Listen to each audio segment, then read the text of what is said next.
Good morning, everybody. Good morning. We made it. We made it to the end of the week. Excellent. I hope you've had a great week, sharing and all the work that you've been doing to improve the built asset environment. We've had a very, very full agenda from all the different domains and working groups and strategic groups that you're part of. This session is going to be a summary of everything that's going on.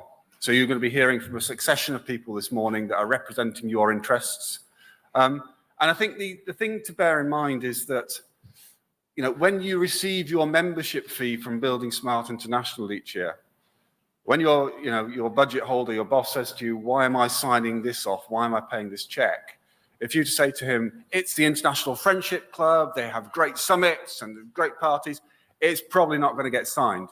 But if you say that, and you say, actually, I'm on an executive committee that is leading the requirements of our industry sector. I am working in a strategic group that is delivering open BIM requirements for our industry sector. I am working in a task force that is changing how we do building and infrastructure delivery and operation and asset management. Then it's very difficult for anybody to say, we don't want to be part of that. And so many people are now part of the Building Smart community. It's growing all the time. Thank you very much for being part of it. Thank you very much for all the work you do. And what we're going to hear this morning, as I say, is the representatives of your sectors, the ones that you are working for, telling us what it is that you are doing and how we are now changing the world and delivering for a better future. As the Building Smart Management Office, it is our job to keep the structure and the governance true and to keep the strategic direction sound so that you can collaborate. You know, we have over 30 countries working together. We have multiple companies, organizations that are collaborating. There is no other organization in the world where this can happen or where it does happen. So it's our job to keep the structure appropriate and representative of what you need. And I'm going to talk a little bit about how we're doing that before we hear from your industry representatives about the actual work you're doing. So we have another phrase, as well as the International Friendship Club. The other phrase is control your digital destiny. So I'm going to share with you now the structure for how we enable you to control your digital destinies, for how you are able to deliver the future that you need for your business requirements. And this starts with this structure. This structure shows, on the left-hand side, members. You're our members. You know, you are the community. It then shows your representatives next layer up, which is the domain leaders, your representatives, and the chapter leaders, the people who bring in the community. And then the top line is the Building Smart Management Office. We have a small core team. I'm part of that. You know the rest of the people. And there is a sequence of events which starts with defining your industry requirements all the way through to delivering outcomes that you require in order to make the built asset industry better and actually adopting and implementing those. So the way this works very quickly is that Building Smart Management Office, we're responsible for the strategic roadmap, for receiving all the information that you tell us that you need from your business requirements. So that's what the arrow is feeding in there. You, as the domain leaders, and by the way, domains is where 8% of our membership is, are in control of the domain roadmaps, the plan for the next few years about what it is you require. Strategic projects is the foundations, the core standards of Open BIM, IFC, IDS, etc.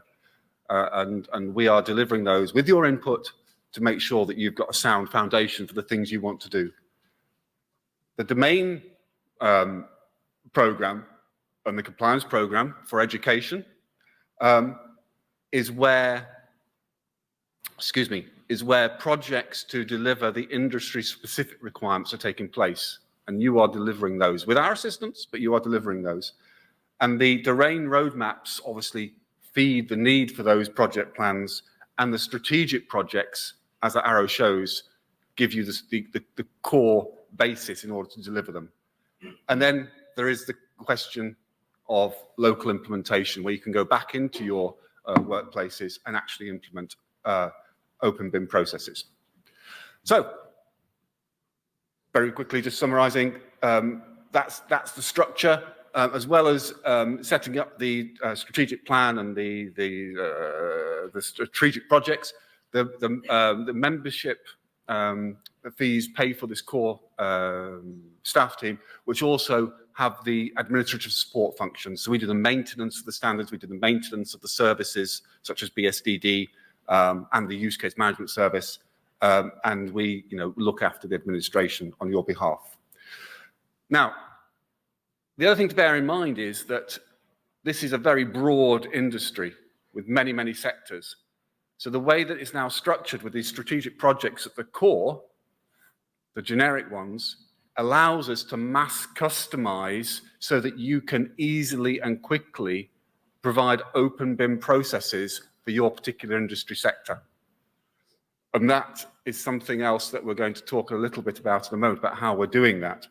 So although domains do have separate domain steering committees, the interrelationship between them is very open, and there's ways that we do we share the requirements, such as use case management service, such as these sort of conferences, and such as other conferences we have.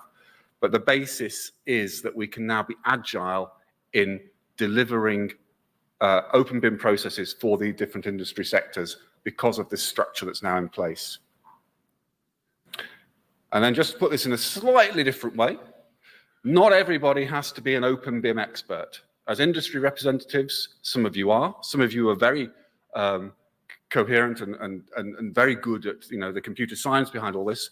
But many of you, actually, your asset managers, your contractors, your deliverers, your engineers, your architects, whatever, you have industry requirements. So you talk in a language that people like me understand, and you have business requirements, and that's we allow that to be fed in here. That's what that blue circle represents. And you put your requirements forward initially by a use case, an activity proposal, which then gets turned into a project plan. The project plan, delivers some outputs and outcomes. And we use the use case management service, by the way, to capture all that. The outputs is the outputs of a specific project, and the project will be delivered through a domain. And we will engage somebody who is an open BIM expert in order to deliver your project, so you don't necessarily have to know the detail of how to do it. And this is when the important work happens, actually.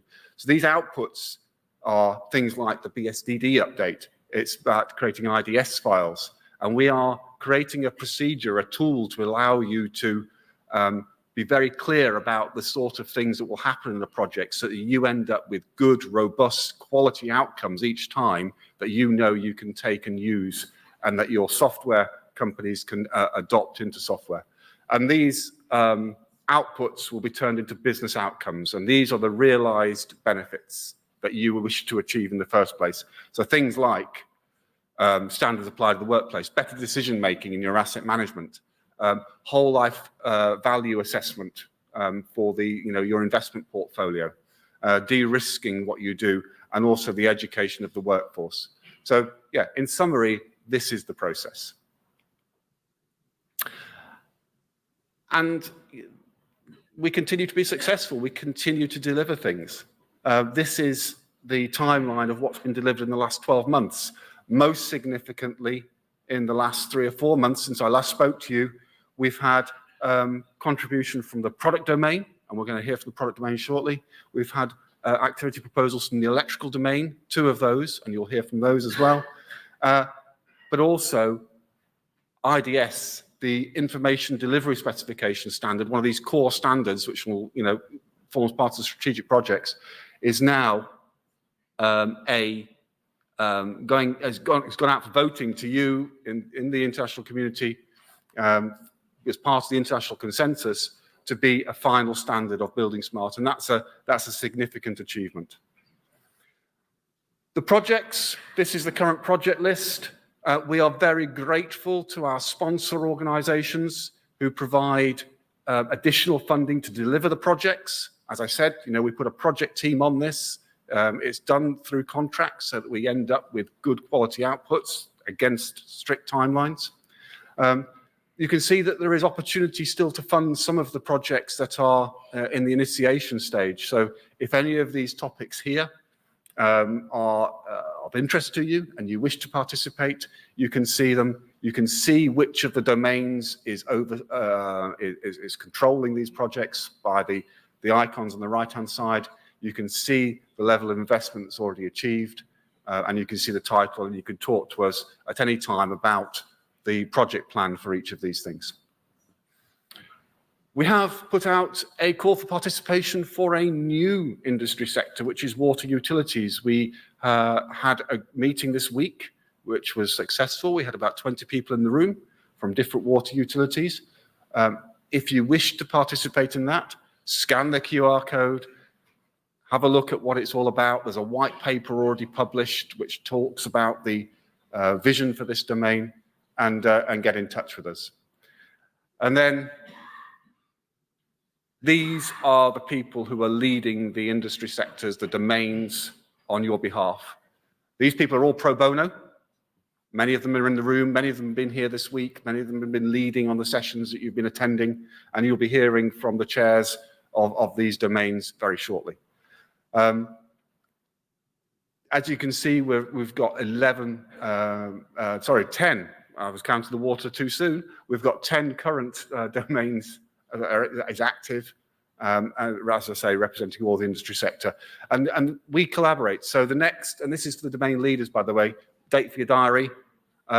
We are meeting our next domain leaders conference in Spain again, hosted by Ferrovial Construction. Thank you, Ricardo, on the November 12th and November 13th this year. So a little bit of winter sunshine for some of us.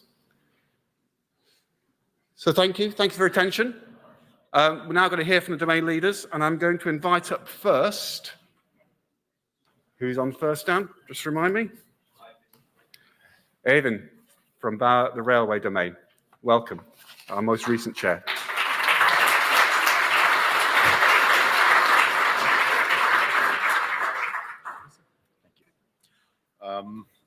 Thank you, everyone. Richard's been very clear to us that we only have 10 minutes. So I've just started my watch. But we started on Wednesday morning with presenting the Rail Manifesto for applying IFC 4.3. Stefan Reiser and Adrian Wildenhauer have done a great job spearheading this manifesto. And we're 9 organizations behind it, and it will be published soon on the Building Smart webpage for everybody to read. And we encourage you to read it. And if you think you want to come aboard, please contact us, and we will get your company on. And please use it.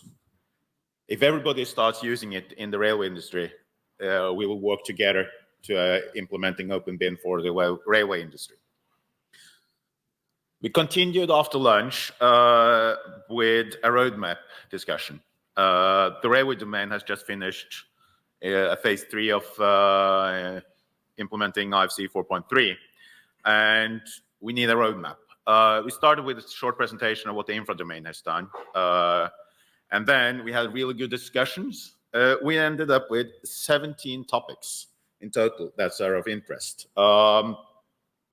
And some of them are like, we had BIM and GIS. As we say back home in Norway, the national GIS strategy, everything happens at place. So BIM and GIS on the railway goes hand in hand. Of course, education, training, and user guides. We need to help the community do this. And of course, new use cases, stations, and so forth. Also sustainability we need to get in there. And at the end, digital twin for construction sites, or as we actually call it back home, digital construction sites, because that's what we're talking about. Being able to do this as we build. Because if we can build by the models, we don't need the drawings anymore. Then, yesterday, just before lunch, we had a joint session with our airport domain regarding stations and airport, because we have a lot in common. And we got two good presentations about this from CRBIM and the airport domain. And I think we shouldn't necessarily talk about station and airports because both are terminals. Maybe we should talk about transportation hubs instead, because everything is related. A lot of the same place. A lot of the same thing. We have the same object. We have the same entity. It's just a different use.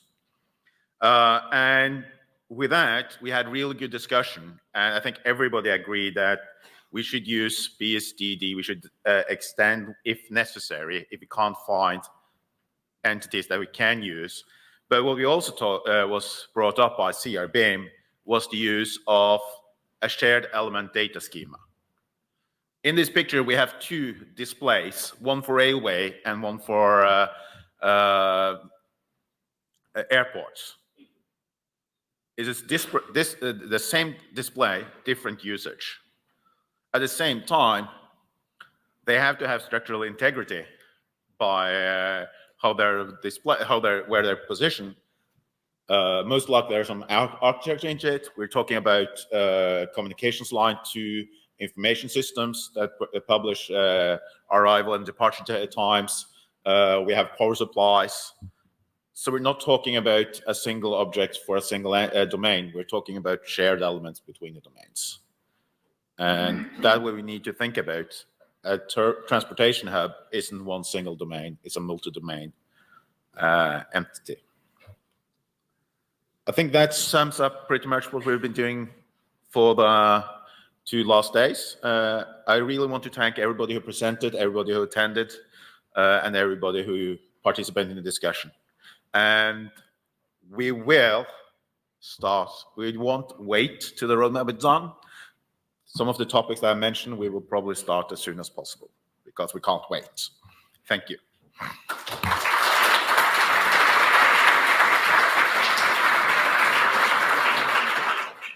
Thank you, Aidan, and thank you to the railway domain, moving forward into a new future. We're going to hear from the infrastructure domain next, and Jim Plume is coming to talk to us.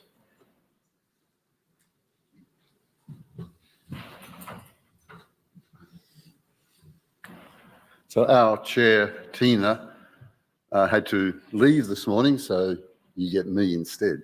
I'm going to talk about successful endings and new beginnings, which really, to my mind, sums up the infrastructure work that we did over the last few days. First of all, a success point. As we all know, IFC 4.3 was approved at the beginning of this year by ISO for a new standard, and I understand that it'll be published in the next few days, quite literally. So it's almost there, tangibly done, and we're very pleased about that. So for us, that's both a very successful ending, but also a new beginning. So, and these are some slides that Tina came up with. So the focus areas are the 3 things: implementation of the roadmap, and I'll get to that in a minute. Collaboration, always collaboration with other domains. That's really important for us. The BIM and GIS engagement is really critical for us. And again, I'll come back to that. We've already just mentioned the infrastructure extensions that are now complete. And or at least the first stage of those are complete, let me say. And there's also liaison updates. We have lots of connections from our community out into other domain groups, not the least of which, of course, is OGC.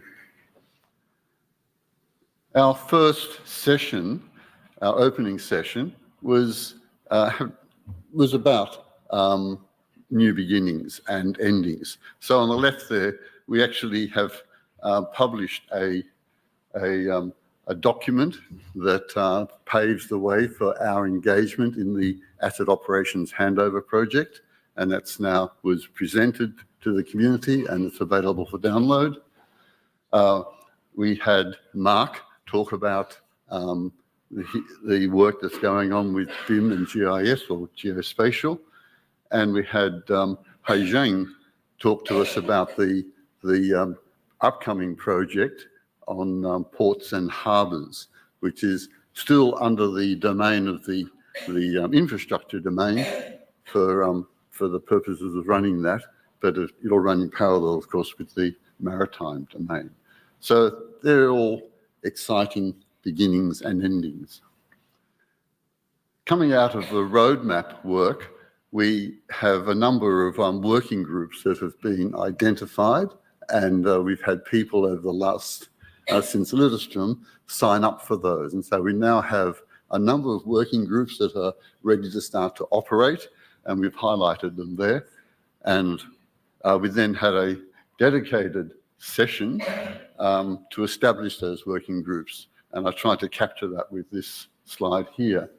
So down in the bottom right-hand corner, you see yours truly talking about the roadmap work, which we presented at Lillestrøm, and the establishment of those working groups. And then we had reports back from several members. So I cheated a little bit. This is, Alexa did join us online, but I didn't get an image of that, so I stole this image from elsewhere. But that's Alexa talking about the working group one, which is looking at developing a infrastructure-focused guide to IFC.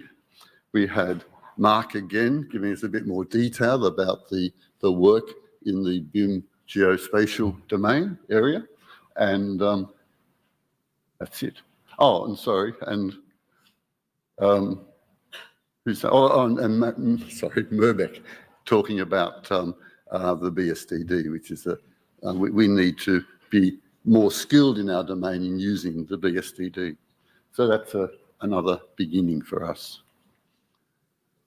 Then yesterday we had the update on the IFC tunnel project, very ably led by Michel, and that project has been going through the final deployment phase of the work, where they're testing their schema proposals through engagement with a very long list, I've got to say, of software vendors, and they're doing a very detailed process of checking every concept, every unit test as part of their work, and making sure it all does work. So we had both Michel and Andre presenting sort of an overview of where they're up to, and then we had the technical guys come in online and give us a very detailed technical rundown of what they're actually doing, which for most of us kind of went, whew, straight over our heads. But what it demonstrated very clearly was that they're really hammering away at the fine detail, and they're leaving no stone unturned to make sure that it all works and fits together. So that was our third session. And then our final session yesterday, which was right at the very end of the afternoon, was ably led by Marek, and I just chose this one image because you can see Alexa, you can see David, thank you, online, and we had a good crowd there, and Marek, and it was really just presenting a number of cases where the ISC scheme, organisations that are beginning to implement and work with ISC and understanding how they can apply it to their own processes. And that was a really good way of finishing, because we began to see that the work we've done is now starting to bear fruit. We can see it being really actually implemented and tested and applied in industry, and that's really important for us. So from our perspective, it's been a very much all about successful finishing, because the tunnel project, I should have made the point, is about to complete its work, and new beginnings.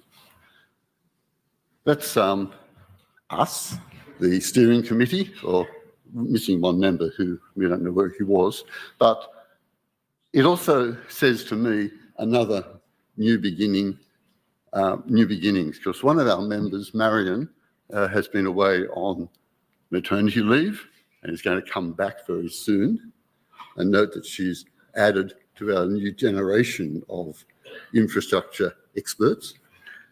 And one of our other members Isabel, who's in the room somewhere, is about to go on maternity leave.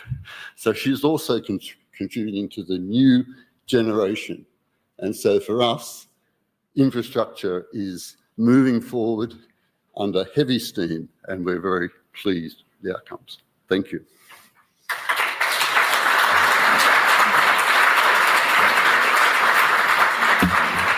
Well done, Jim. Well done, infrastructure domain. As you can see, there's program thinking is coming through very clearly in the infrastructure domain plan, and the fact that they coordinate so many projects, and so many of those projects have interfaces with the other domains, such as the asset handover. It's a very important topic.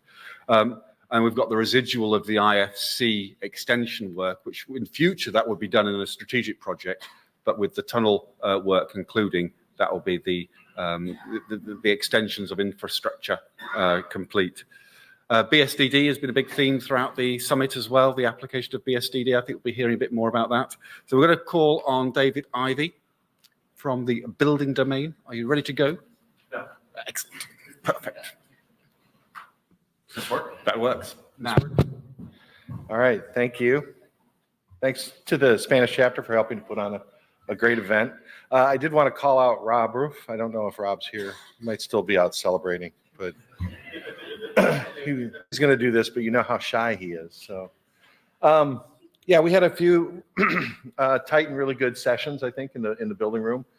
We started with Alex Plenty and Sam Norledge from the UK chapter talking about a new activity or a new project proposal that they have for smart buildings. And they've noticed that, at least in the UK, a lot of the practitioners that are using IFC are using it only for geometry and not for some of the information that goes along with smart buildings.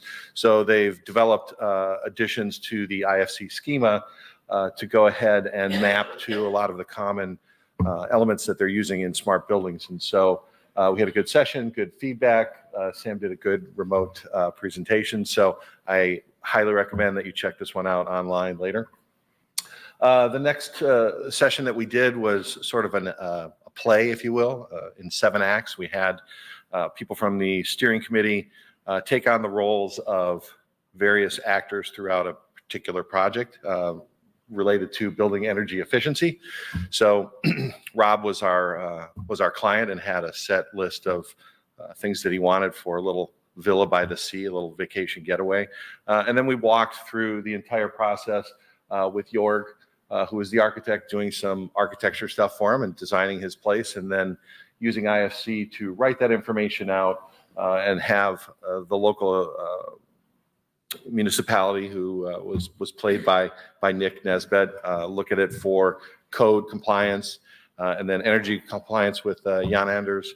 And then Mirbek took us down the path at the end and went through the entire live demo of taking all that information and running it through and doing all the checks and analysis, and then giving feedback to the various parties. So it was a fun way to kind of do a workshop, I think. And I like workshops that sort of are more based in real world stuff. And so we had a good time doing that. There's everybody. And then the last session that we did was our town hall. And, you know, it's tough to do a session on the last day, especially if there's good competing stuff. So we did a little sparsely attended, but very productive. I think it's a good lesson in the fact that, you know, even if you don't have a full room, you can still get a lot of feedback and a lot of good input. And we probably found a couple of new project proposals in that town hall meeting for science and technology buildings. We know that in Portugal, they are working with some other domains, namely the electrical domain, the new electrical domain. But science and technology and labs have a lot of overlap into a variety of other areas beyond just electrical, obviously. And so we're looking at new projects possibly in the S&T and also in the healthcare domain. So, you know, we took that as a positive away from our town hall. And again, just thanks to everyone. A lot of great food, good time. We still haven't been to the beach, but we're going to go maybe later this afternoon. So we'll see you in Marrakesh. Thank you.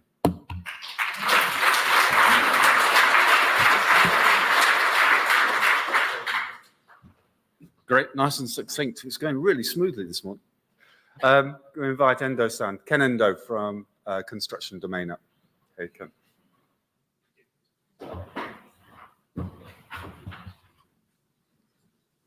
Hi, good morning. I'm Endo, and I want to report to you what we did last 3 days in our session. So I found again the Spain is a great place to have party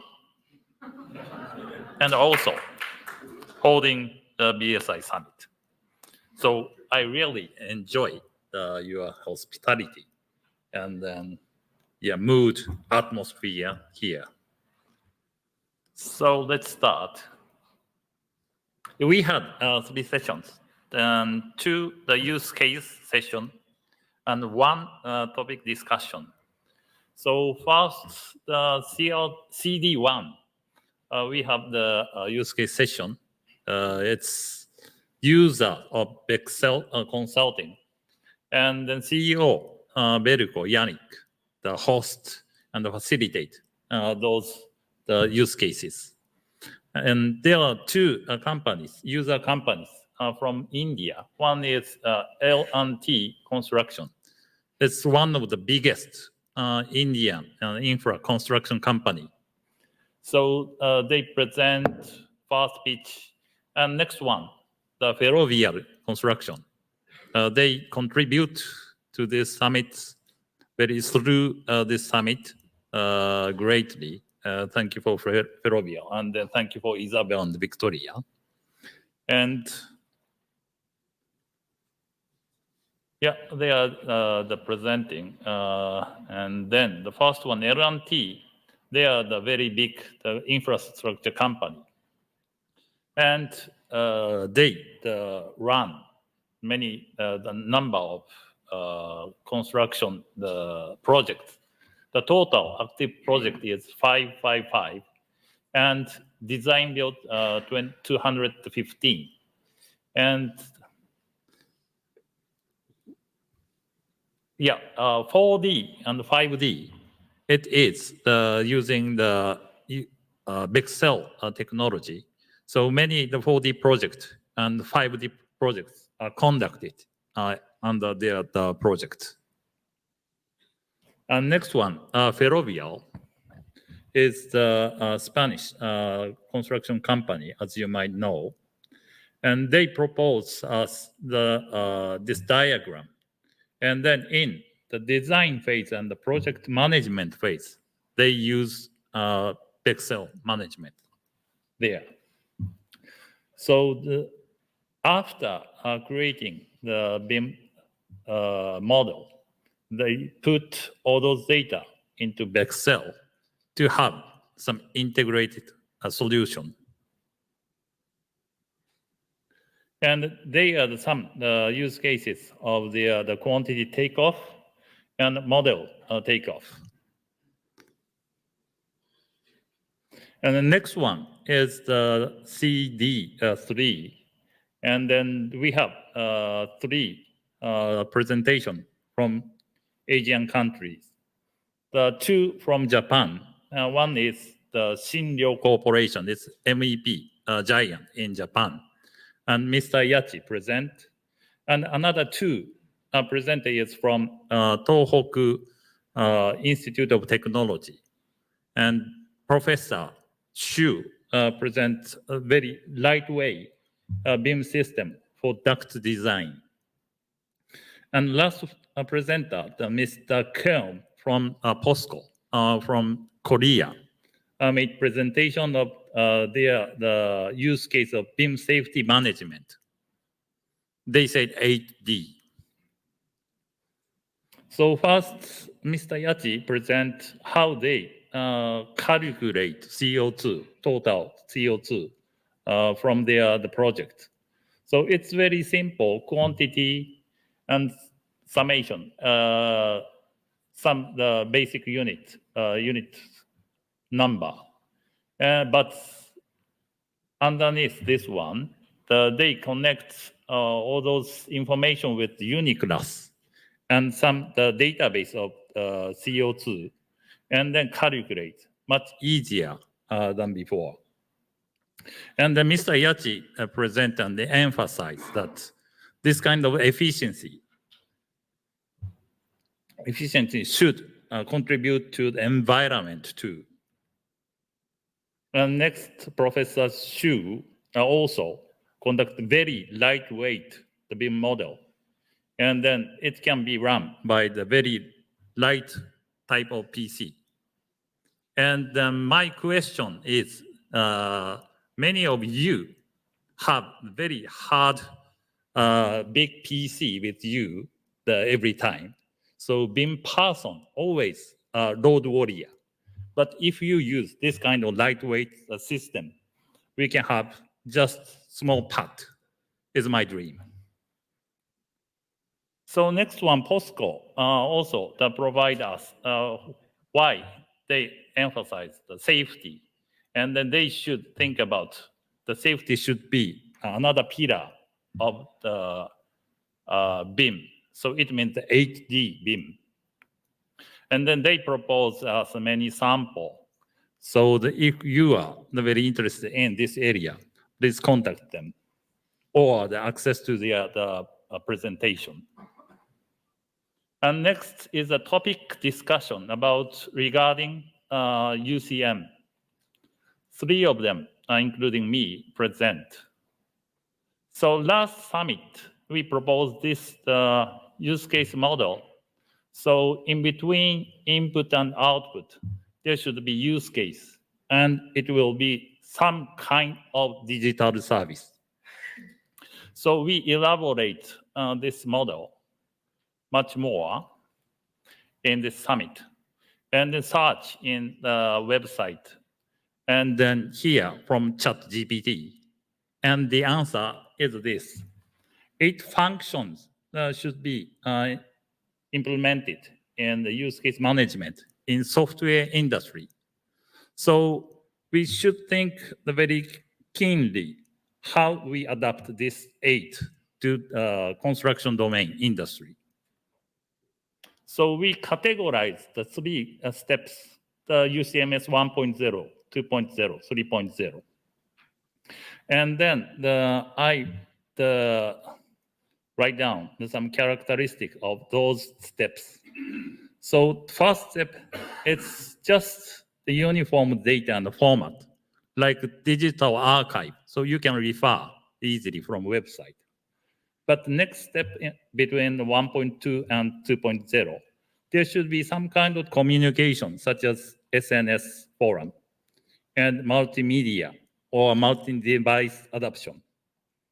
And much more higher class step, we should think about some kind of integration, such as data transfer, download, customize, editing, reuse data. So the beyond 2.0, we want to do something, creation, not only referring. And then the beyond 2.0 and 3.0, some kind of generation of data we can get from this kind of the UCMS. And then we adapt mapping all those BSI standards to this chart. So IFC is very static, and the BSD, MVD, IDM also the static. But we are now coming into the dynamic data area, the IDS validation service, OpenCDE API, and BSI GitHub. So suppose we are the sound engineer, and then you have this kind of modules. So all those are modules standardized under the music, instrument, digital interface, the shortened MIDI, as you might know. But what kind of sound you create from depends on you, and it depends on your experience. So if you get all those gadgets, you can't do anything without a manual or some kind of preset. So that's the image. So if you have some kind of instrument and then want to have some kind of image of sound, you should think about how to connect all those gadgets. Is it too long? Okay. And the left-hand side, you can see there's the building smart, the module, and it's the BSDD validation IDS. So you can refer all those via internet now. And then some kind of filter, a named IDS, can filtering what you wanna get from some open data stored in OpenCDE or some material database, etc. So internally, you get all those information to internal system, and then connecting all those devices, and then they get some proper output. It's your work if you are sound engineer. So this kind of some activity should be implemented to UCMS 3.0 is my idea. So there are the 8 functions, and 135 is very static things. So it's stored to the UCM, but we need some kind of interface doing the creation, editing, communication, and testing, and analysis, this kind of things. So that's the discussion material. And then the later ENCODE of Europe. It's European Network of Construction, a company for research development.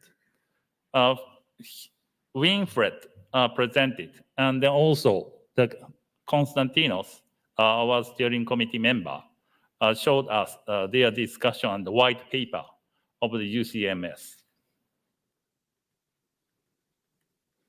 So what we are doing is combining all those industry requests to the function and work together to create a new kind of UCMS.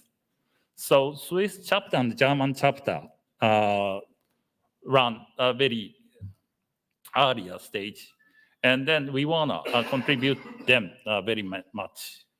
And then just we want to do from now is the publishing the white paper to expand and adapt BIM and construction industry. So please join us, and then we call for presenter in Marrakesh Summit. Thank you very much.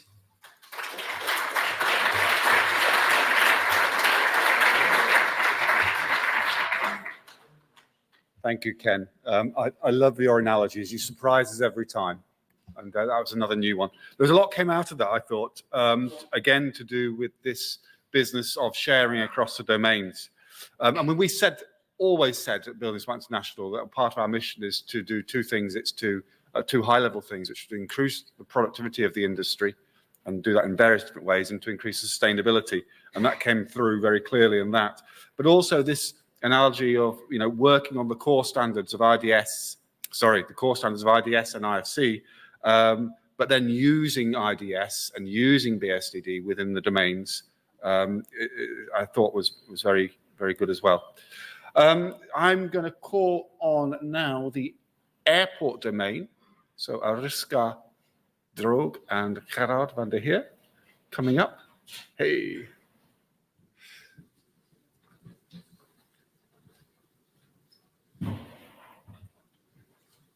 Hello, everyone. Thank you for being here today. I'm sure it's a rough morning for some of you after last night, because it was a lot of fun. The date is not correct. I realized that as I was sitting in the audience, but I was on time giving my presentation to Dan last night. Starting with the Airport Entities Project, because that's kind of like the project that we've been working on since I've been part of Building Smart. So I do keep coming back to this image. The image on the left is the one that I've presented, I think, in every closing plenary the last couple of years. And basically, it's just a process that we are following. And I kind of highlighted where we are right now. So we are working on processing the survey results from the airport entities that we have mapped to IFC. We got a lot of results back from the surveys, I think a total of 181 responses. And we kind of focused on the baggage handling at first. And while we were going through the survey results for baggage handling, we kind of came to the conclusion that there's more than just the mapping to IFC and publishing it in the BSDD. So that's kind of what we have been focusing on the last couple of months and will be focusing on this year. An example of that is objects that we thought were airport specific, but really are not airport specific at all. But they are very crucial. So think of like a ladder, stairs, a pusher, those kind of objects. We need to talk to the other domains and see how we can come to a consensus of how to identify and call those objects. Same goes for the properties. So some of the responses from the surveys was that we had identified a chute as an airport-specific object for the baggage handling, but one of the baggage specialists told us that there are both parallel chutes and spiral chutes. So should we identify them as two different objects in the Building Smart Data Dictionary, or just create one object and introduce an airport domain property set, where we will identify whether it's parallel or spiral. So those are kind of the things. There's a few more use cases that we are looking into right now, and the plan is to first finish the whole baggage handling and then moving on to the other survey. So we did gather all of the results. The surveys you see here on the left side, except for baggage, because that's the one that we're working on right now. So these are the ones that we did get responses for. A lot of them actually in different languages, so that's again very exciting. But they're kind of on hold for now until we're done with baggage, so that we can use what we are learning from baggage handling and apply it to the other surveys as well. So what did we do the last 2 days from the airport domain perspective? We had a total of 3 sessions, just the airport entities updates.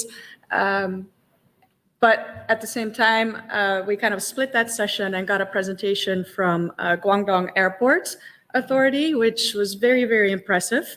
So there's the picture at the bottom.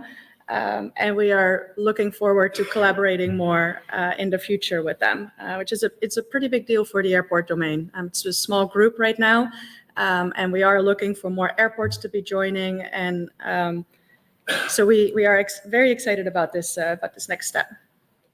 The other 2 sessions that we had were joint sessions with the electrical domain and the railway domain. We kind of took our photo.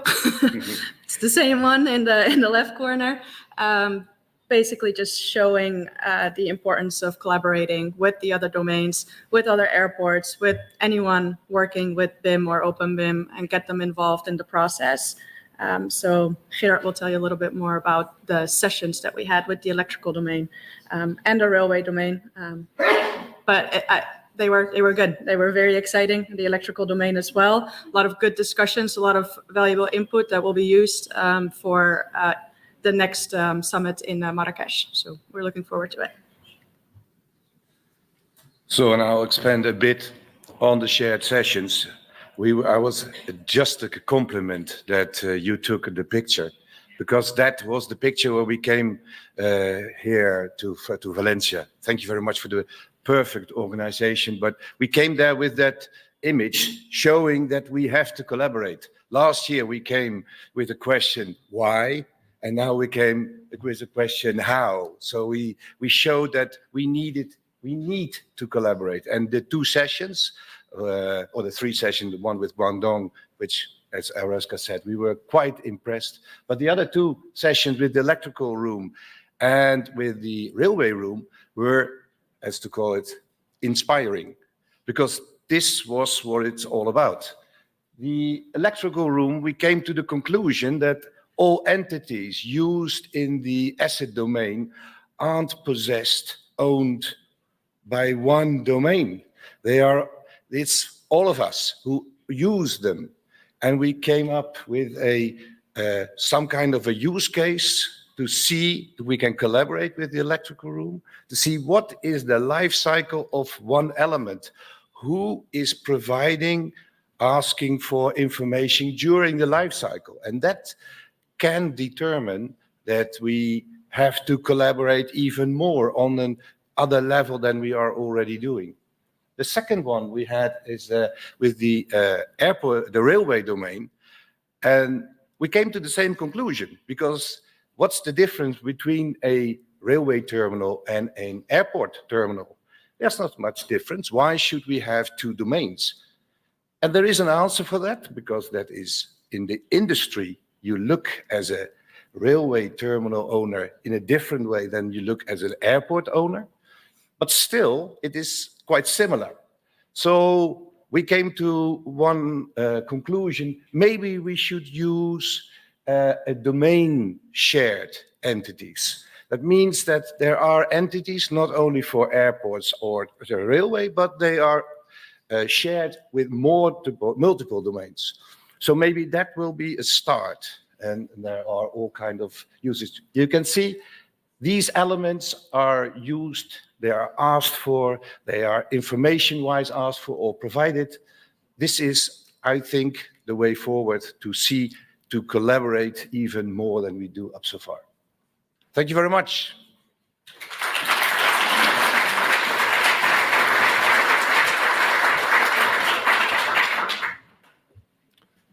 Wonderful. Yeah, very good. Just a couple of things I want to point out before we move on to product domain is that we do hear from people sometimes that the domains operate in silos, and I hope we're demonstrating with everything we've said so far that that isn't the case, and we've got many different ways of interfacing between the domains now and having these shared aspirations and these shared requirements which are being delivered collaboratively in many different ways. So, you know, airport domain then just referred to their collaboration with the electrical domain and with the railway domain. And I also very much want to dwell on this point of the airport domain has gone from why we need open BIM in airports to how we're now delivering open BIM in airports. And that is actually representative of the maturity of Building Smart International as a whole, in that over the years we've been setting up the structure for why we need open BIM and putting in place the standards to be able to deliver that. But now we're very much moved into this phase of delivering the how.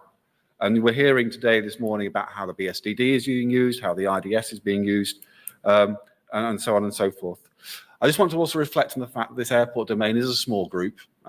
Everybody you're hearing this morning, apart from me and maybe some of the other staff team you'll hear later, they are all pro bono. None of them are being paid by Building Smart International. And the airport domain has been pushing through this agenda for many years now. And it is time that other airports and airport contractors actually joined in with the domain steering committee and you know, came on board and helped support them with this delivery. Anyway, I shall get off my high horse for a moment and introduce Michel Bohren from the product domain.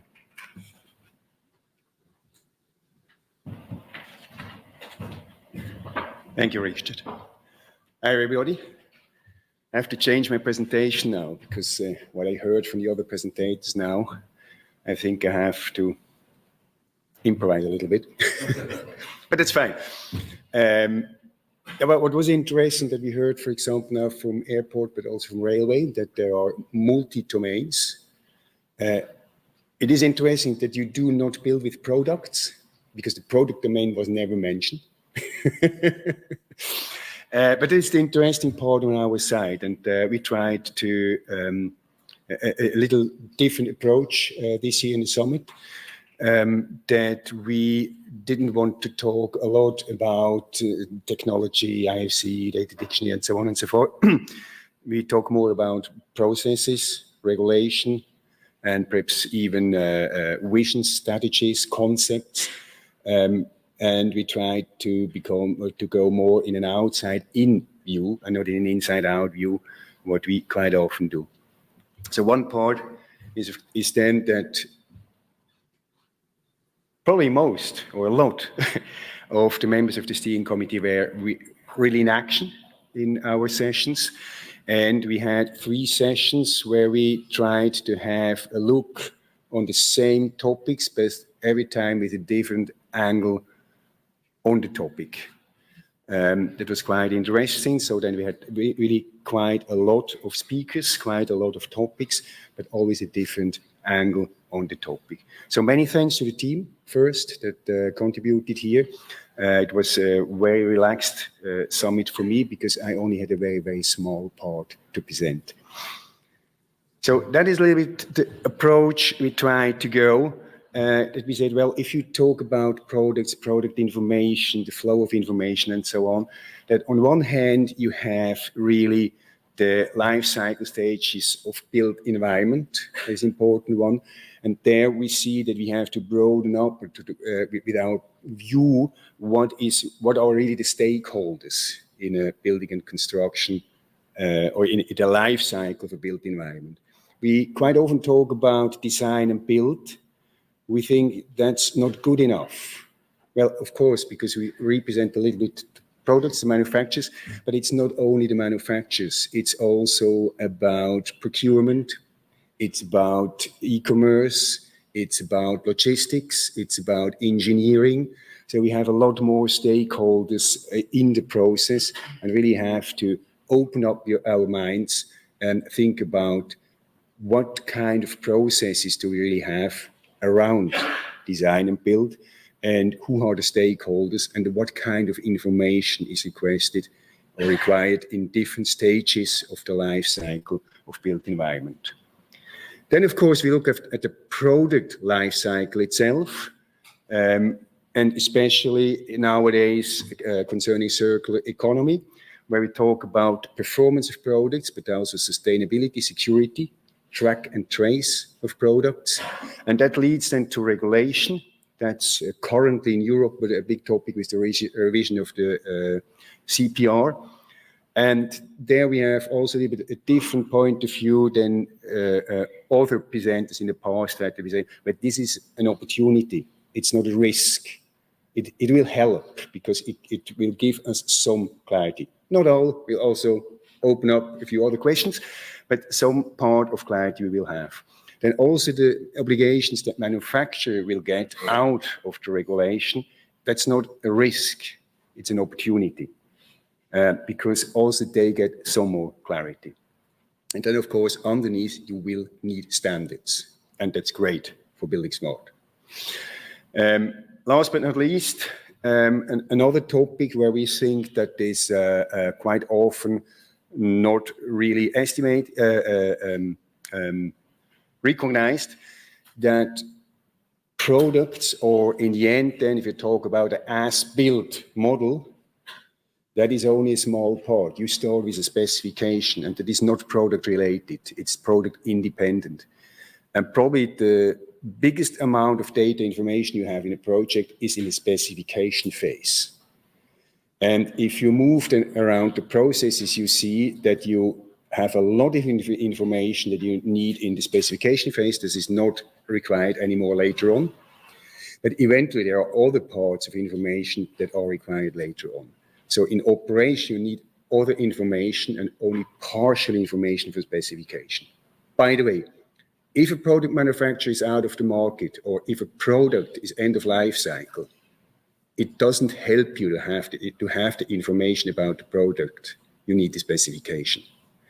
So that's a little bit what we try to do in the different sessions, and also then map everything to our activities in the steering committee we have. That's our roadmap. Not too bad that, so this light green ones that are activities that are already closed. Then we have this purple one these are in work, and the black ones we still have in front of us. So what we closed is a lot about LCA, about environmental property sets and so on that we brought into the data dictionary. That was also a kind of, let's say, pilot or use case just to show how subject matter experts really can bring content into in the Building Smart Data Dictionary, and how important it is that you have this kind of domains and domain experts to care about it. First question when we did it was, who owns the content and who maintains it? Who keeps really an eye on it that it's actual? And there we get in the next part. It's, where is it? Here, the proposal governance of data. Very important part also on our side, and that is exactly this question. If you provide content, who owns it? Who is responsible? Who maintains it? and who really cares about actuality. And that's also my question. Do we need a domain for shared objects? I think no, we need governance. I do not care if an airport domain or a railway domain cares about a property or an object, but only one should. And that you have to clarify. And there you need governance. Somebody has to do it. That's governance of data, very important part. We think then especially also for the manufacturers that they get clarity how to provide their data and what is valid and what is really governed. We have 2 projects. Shortly for the kickoff, IFC for products it's 1 year old, and the approval. We got now the information lifecycle management approved as a project, and now we are really in this very challenging phase that we have to go out, find support, we need funding, we need project managers, we need team members. That it's new for us, product domain, already did it. I heard also from other domains that's the difficult step. We are working on it. And another part that we are very close to come to the end. It's guidelines for manufacturers. That's more an industry insight. So for all the manufacturers that are not yet that mature, so giving some advice how they can work with their information and data without using a lot of technology. So for us, it's very important now to bring these 2 projects up and running. And that's an also call to action here. So everybody here in the room that has access to chapters, to product domain leaders in chapters, that they get the information, get the papers, come back to us so that we really can start in the regions, in the chapters to ask for interested organizations that fund it or for project managers to hit and run. Thank you very much.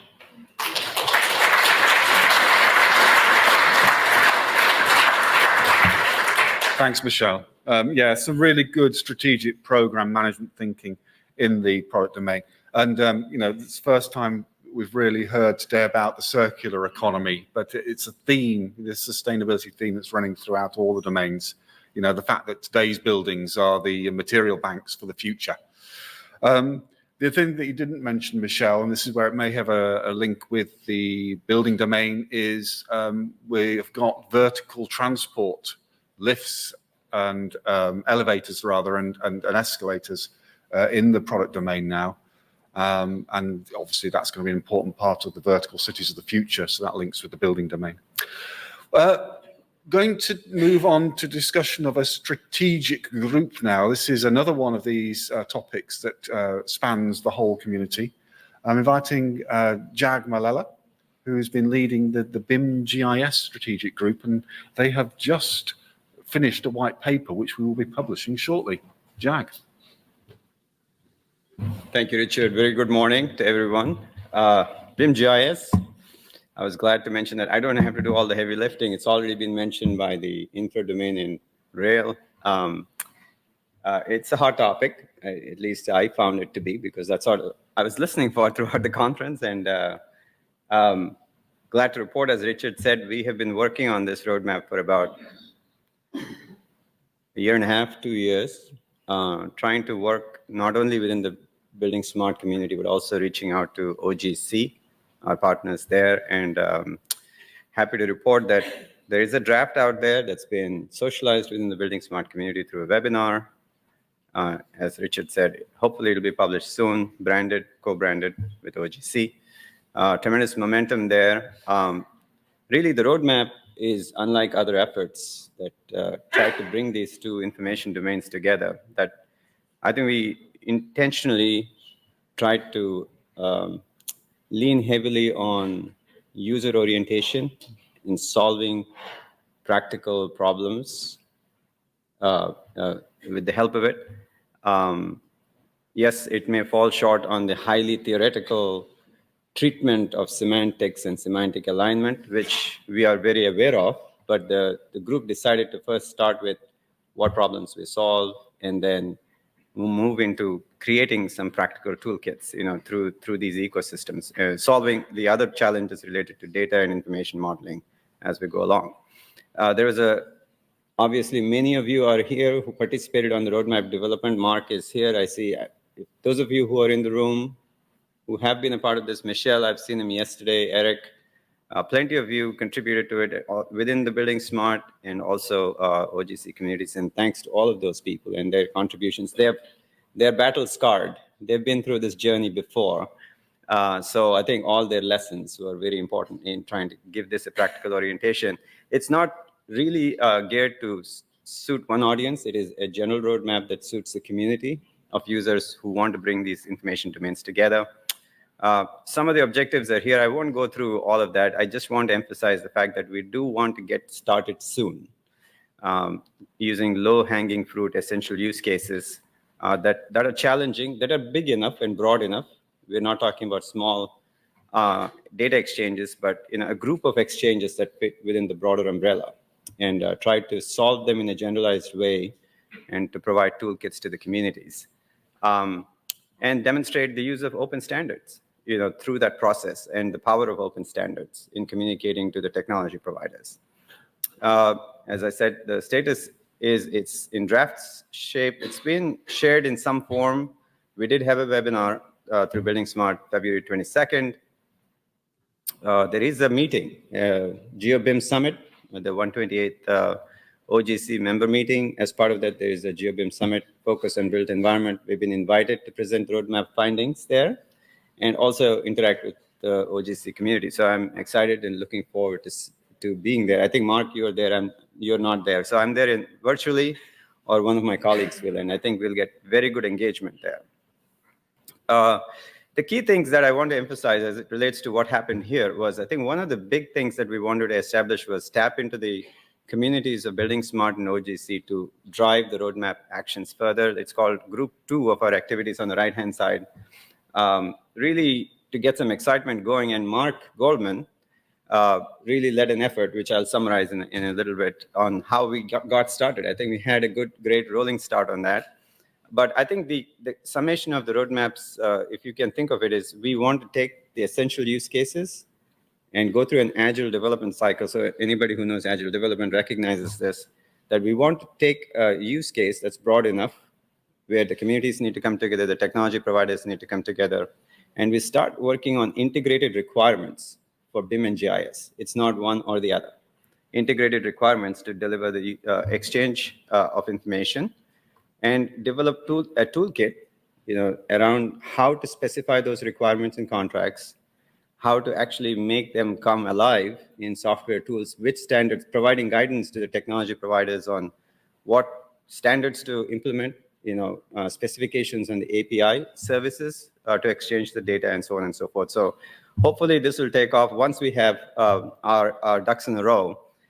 A shot in the arm for us was Eric Poire, is also part of this group. He's also on ISO. ISO recognizes this. ISO has expressed a willingness to join Building Smart and OGC in supporting this effort. And they found lots of connection points between what our roadmap says and their technical committees. I won't go through all of that. I just want to mention that ISO is aware of this, and they specifically want to help us linking on the abstraction stage. Linking the abstract concepts, while we are practically oriented, we do want to obviously do the right thing in terms of getting the abstract concepts ingrained in there. So coming back to this summit, we did have a workshop. Mark led that. He had some fun Uno cards. Some of you probably received them. That was really fun, Mark. I think I got lots of positive feedback from that. And what we found is the room was full of enthusiastic people, who showed up, which we sort of expected, but were pleasantly surprised when we saw them. And all the domains were represented. In fact, the big boys were there: the rail, the road, the buildings and construction sectors, which we expected to participate, were there. Of course, we would like to see more engagement from airports as well. But I think as the word spreads around, I think there's lots of, across the Building Smart community, lots of enthusiasm. We were able to do some work through Menti polling in terms of what are our top use cases across these domains. Clearly, we have some winners here. Of course, very limited sample. We want to take this further, develop more. But the early winners in terms of getting GIS data into BIM was really large-scale development, whether it is a large campus, airport campus, city campus, district, or a large highway corridor or a rail corridor, where you need to bring these things together. So that's not a surprise. That's where this is what we wanted to surface, not the stories under that, but the big picture of where the data exchanges need to happen. In terms of BIM getting into GIS, certainly urban planning is a very top use case for that, and that surfaced to the top. And GIS and BIM, where lines are blurred, you have in and out exchanges between these two domains, where you really, where we saw lots of movement there was in the large-scale development side, and then in the blurring, where BIM and GIS come in and out, is in the digital as building handoff stage, where we found. So again, not surprising, limited sample, but shows the knowledge of the group and level of expertise we have, and we do want to tap into that. So what are the next steps for the roadmap? I think we do have a plan. The plan is we need to develop a steering committee of members who are passionate and enthusiastic to support the driving. I think we are done with our job of developing the roadmap. We need champions to take it forward. And the membership for that steering committee comes from Building Smart groups that were represented in the room and in this room. We do want to tap into that and form a steering committee. Similarly, we'll be doing the same thing with OGC and form a joint working group. And that's a plan for the next at least quarter. So once we get that group going, they will take the roadmap activities, find the champions from within these communities that can bring the problems to be solved to the steering group, and then we start working in that agile manner that I showed. So really, thanks to everyone who supported this and have shown support for this activity.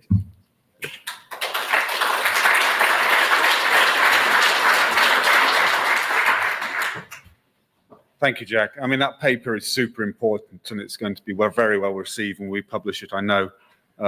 It's a real representation of the integrated requirements, and I love the idea of a toolkit, and I particularly like the visual representation of the Uno cards that demonstrated the shared interests.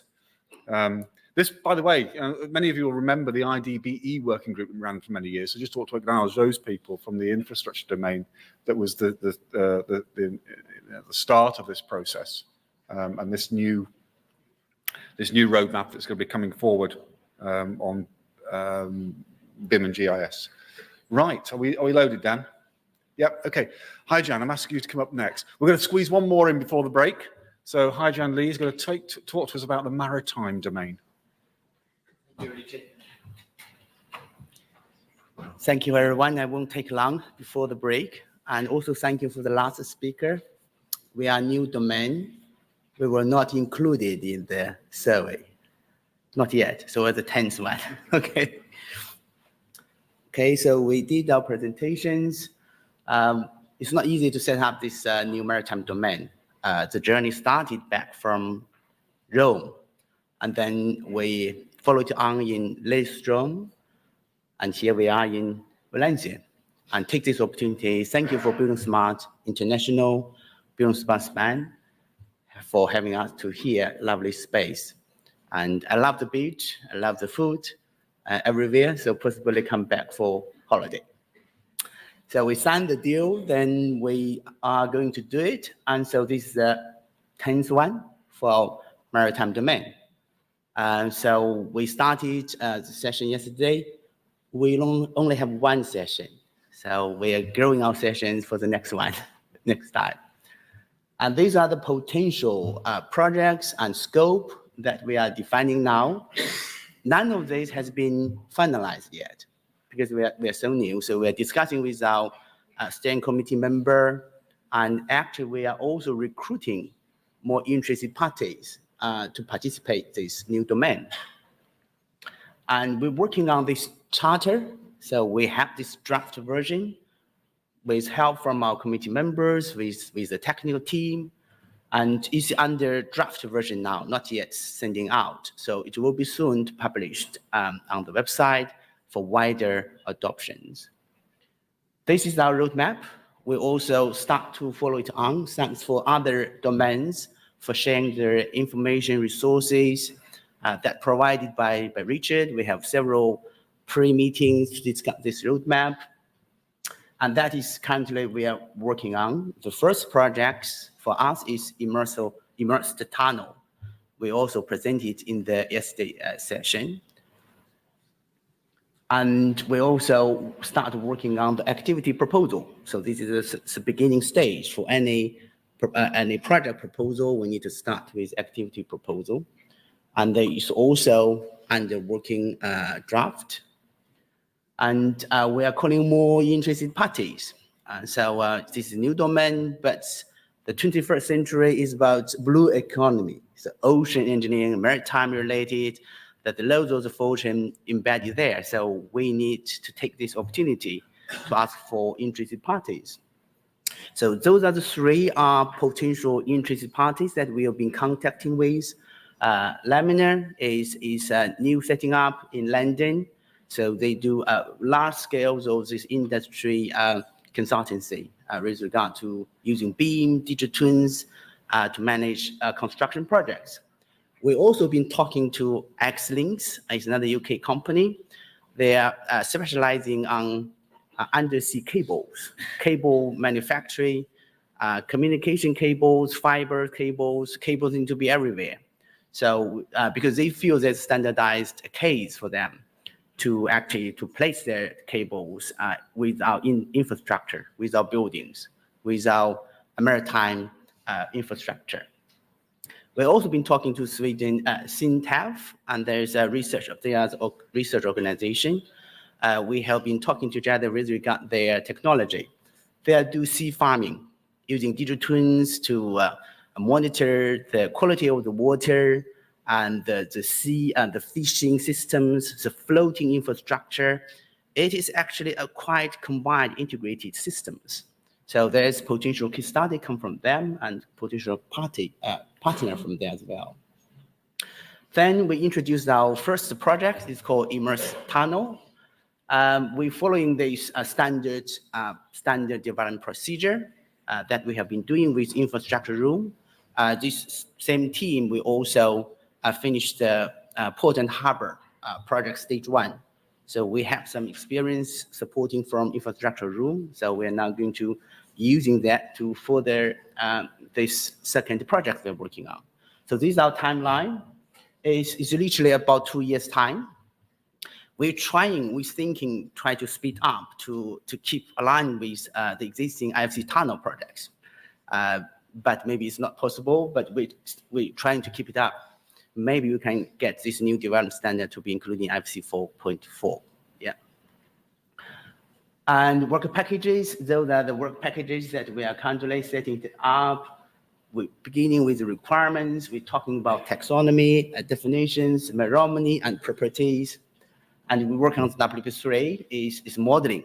So we're going to go through the entire open BIM workflow, including BSDD, IDS, IDM, MAD, and also including BCF.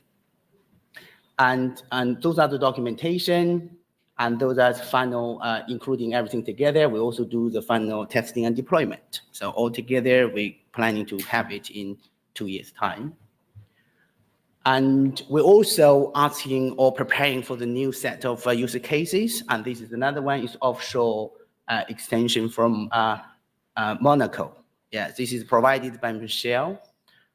I think, having said Michel, I think Michel searching these projects intensively. I'm not sure whether he's here or already left. I think Chris Miller is another committee member and thinks he also left. But Richard, maybe we missed Michel in the committee member. I noticed only 3 of us. Maybe if I'm understanding it right. So these are the first user cases. Activity proposal, we already covered that we're going to link IFC experts and domain experts together. And there's another one, it's called, I think it's a power calculation. Yes, it's power calculation. This is a ongoing project that's conducted by China Communication Construction Company. So they're working on this, but they are facing these issues. they have using 3 software packages, but they do not talk to each other properly. They are going to use these user cases to demonstrate how OpenBIM workflow is going to help with these 3 software to working together to come up with perfect power calculations. That's their workflow. This OpenBIM IFC working flow will be embedded into this. So there will be central database. You can call it OpenCDE or digital twins as well, which can be embedded with those ideas, BCF, protocols, specification there, and linking to all those different calculations. I think at the moment, there is a need for different analysis programs to be integrated together, not just design. We're talking about collaborative analysis as well. So this is an example to do that. And another one potential, this is not set yet as well. This is another one potential one, also come from China Communication Construction Company. Their interest now is shifting on the sea farming. So that is a massive investment project. It's 600 million. It's concession type of projects, and about 64 square kilometers. It is located in China, doing large-scale sea farming. So we are going to use this as another case project. I think that's pretty much is about everything. Very good. Yeah. Okay. Thank you. Thank you. Thank you.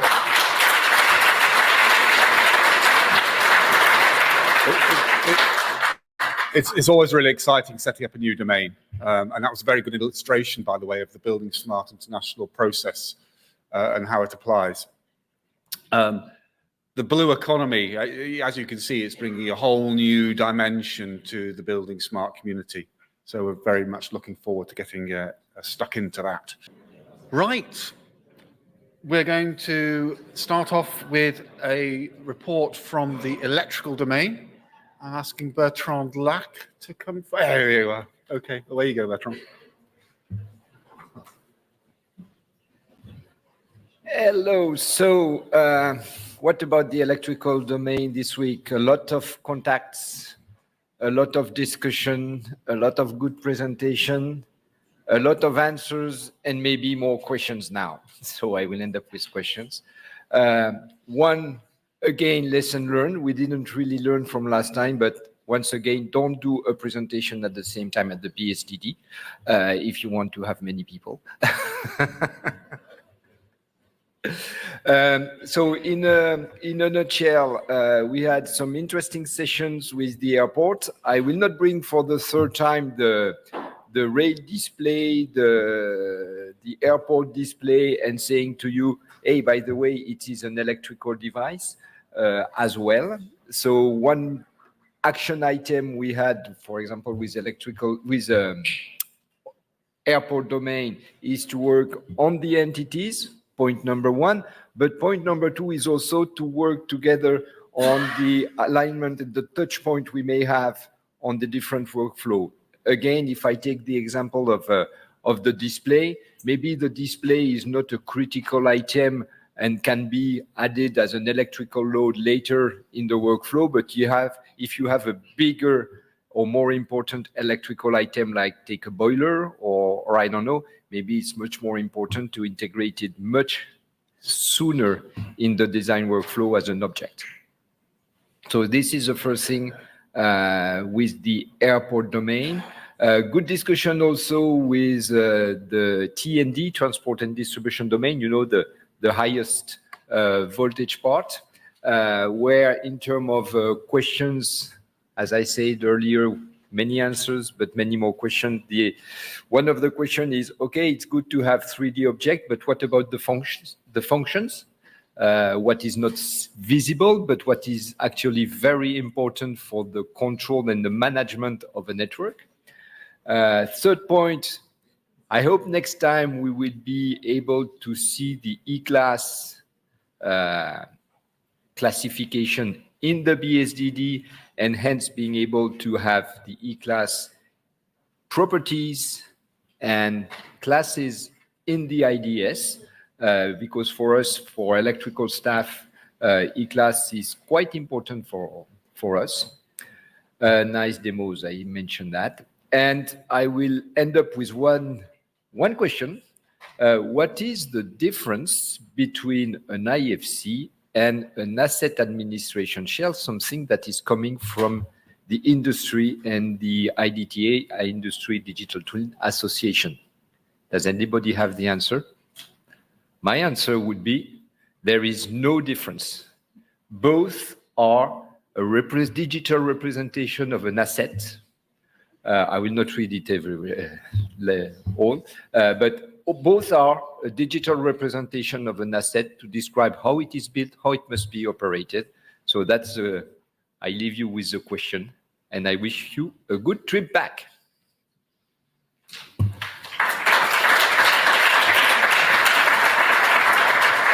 Perfect. Thank you, Bertrand. I'm inviting Greg Schleusner, who's representing the technical domain. Just looking for Greg. Hey, here he comes. New fellow of Building Smart. So. Thank you. So it's a little hard to see in this image, but I want to first thank Valencia for such a wonderful time in the Spanish chapter. There are many curiosities in the city. The main one I focused on was whatever this thing is holding up this pool. So it has wheels, and hard to see, bolted to the ground and bolted to the pool. If anybody has any idea what this thing is, please email me. This is sort of going to be my memory of the pool. It's just on the pool to the lower left there. Very confusing. Anyway, so we had 2 sessions. Yeah, I always start off with get them laughing, and then you talk about the boring stuff. So we had 2 sessions. One was around, basically turned into a validation exercise that it's good all our validation exercises end the same way, that we're definitely on the right track. But one of the things we need to do is start to work on a common data set to actually sort of represent all the things we have to understand as we go into IFC5 work. So this is a very poor image of the model of a little data set that I'm starting to put together, but we sort of have to do that work. But I'm very glad that I'm in this position, because it seems like all the rooms have come around to the idea that everything that we talk about is owned by a bunch of different groups and a bunch of different people. And, you know, the airport room doesn't own electrical outlets, and the electric domain doesn't own them either. This is the slide we started with, and this is because of the validation topic. We started with the lowly light fixture. I drew a light bulb because light fixtures are more abstract. But the idea that this is where we started this IFC5 process was with this drawing.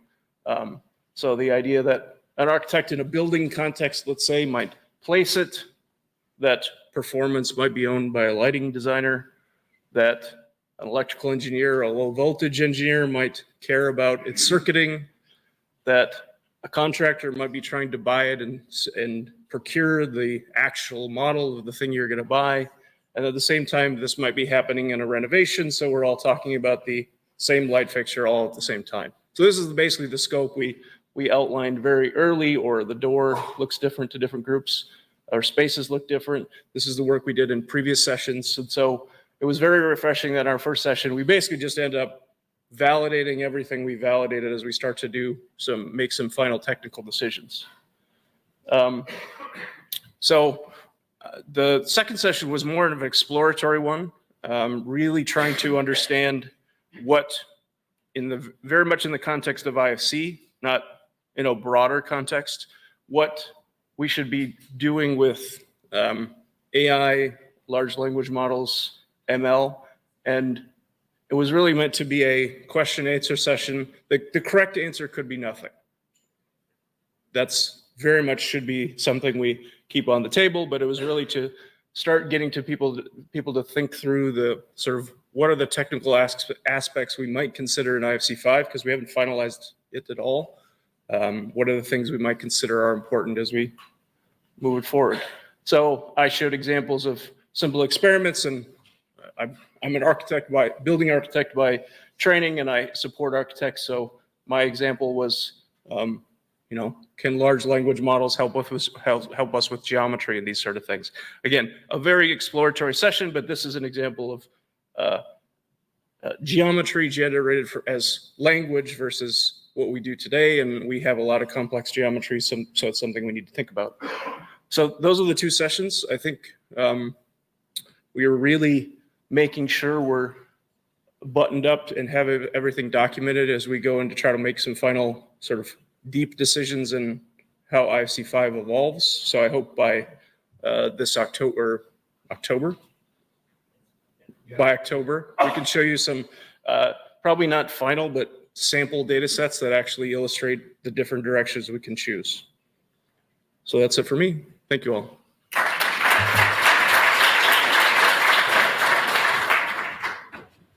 Thanks, Greg. And Greg, don't go away. We're going to need you again at the end of the session. So I know him of old.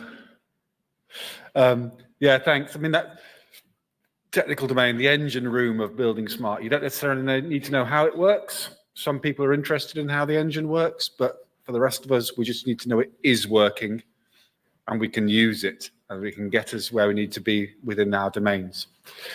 Inviting up Nick Nisbet to talk about the regulatory domain. Thank you. Yeah. At the summit's summary plenary session, we're meant to sum up what's happened over the last couple of days and where we're heading. I wrote this summary 2 weeks ago because, much to my shock and surprise, the regulatory domain has turned into a highly functional machine where things are actually delivered on time. And so we had 3 sessions as planned. And these are the people who've really been making it work for the last 2 years. And all I had to do was to book the room slots. And I really want to say how grateful I am to the steering committee. It's not a steering committee, it's a doing committee.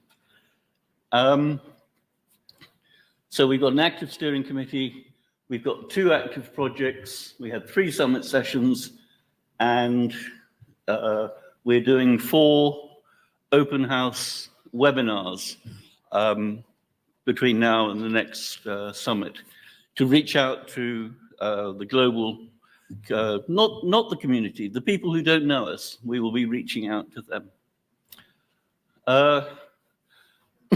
The first project I want to update you on is the guidance for regulators. We started this a couple of years ago with the idea that on the whole, regulators don't come to Building Smart summits, and we need to get the message to them. So much as we'd like to wine and dine them at events like this, what we need to do is to get a document into their hand.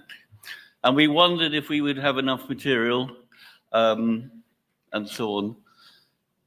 And stuff just caught up with us that in the last year, well, around the current year, 5 jurisdictions have implemented automatic code compliance. So what started as a thin document had to expand to take all the examples in. But we have now finished it, and we're sending it out to a panel of reviewers before we send it up to the standards committee. And this is intended to help people who maybe are not very aware of the digitization paths that are open, to reassure them that Open BIM is a safe option for the paths they're pursuing. The other thing was that we always, in previous presentations, we've talked about how this would be implemented stepwise and so on. And we had to readjust the document a bit because actually it's not happening stepwise. It's happening because people say, let's go for full automated code compliance, and they're doing it. So on that front, we had to adjust the text a bit, saying, yep, you can go straight to it if you want to. So well done to Franco Coin and his team. That's coming to a conclusion. The other project that we're wrapping up was the session looking at regulatory information requirements. They're different to contractual information requirements because there's no dispute. You either make a regulatory submission that is sufficient or you don't. And so we wanted to make sure that the IFC and the BSDD and now the IDSs will support as many use cases as we can. And we started a few years ago with call for content. And within a few months, we had 3,000 suggestions. We whittled it down to 200. So it's been a huge task to understand what people want in regulatory information and how to deliver it. And we've focused on safety in the case of fire, safety and accessibility, and energy efficiency. We haven't tried to standardize architectural quality. I think that might have taken a bit longer. Anyway, we have a set of proposals which we're again sending out to be reviewed and finalized and submitted to the standards committee. So in both these cases, we started with a project unsure where they would go, unsure how much support we would get for delivering them. And in fact, we've ended up being overwhelmed with material, enthusiasm, and support. And we're really pleased to deliver those two. The third session we held, just a quick side mention, the building room held a game, an energy modeling game, and I was able to go and pretend to be a regulator and tell them that the design that had been proposed was non-compliant, and we did that automatically using a rules-based system. The third session was a discussion of what do we do next, and one of the suggestions was go to the bar. Yes, when we come back in Marrakesh, we'll tell you what we're going to do next, but it's going to be exciting. Thank you.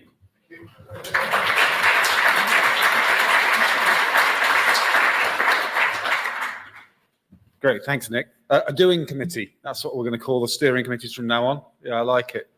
Safety, that's a theme that keeps coming up as well, and very, very important. And the other thing, of course, about the regulatory domain is there is always somebody that has to give permission for something to happen. And, you know, we better make sure that these people have got the best information available to them in order to do that permission giving. I am inviting Mirbek to, oh, there you are. Okay, I'm looking around the audience. You're going to talk to us about the electrical transmission and distribution working group that is started. And it's part of the electrical domain, really. But this is a new initiative, so come and tell us about that, Nisbet. Okay.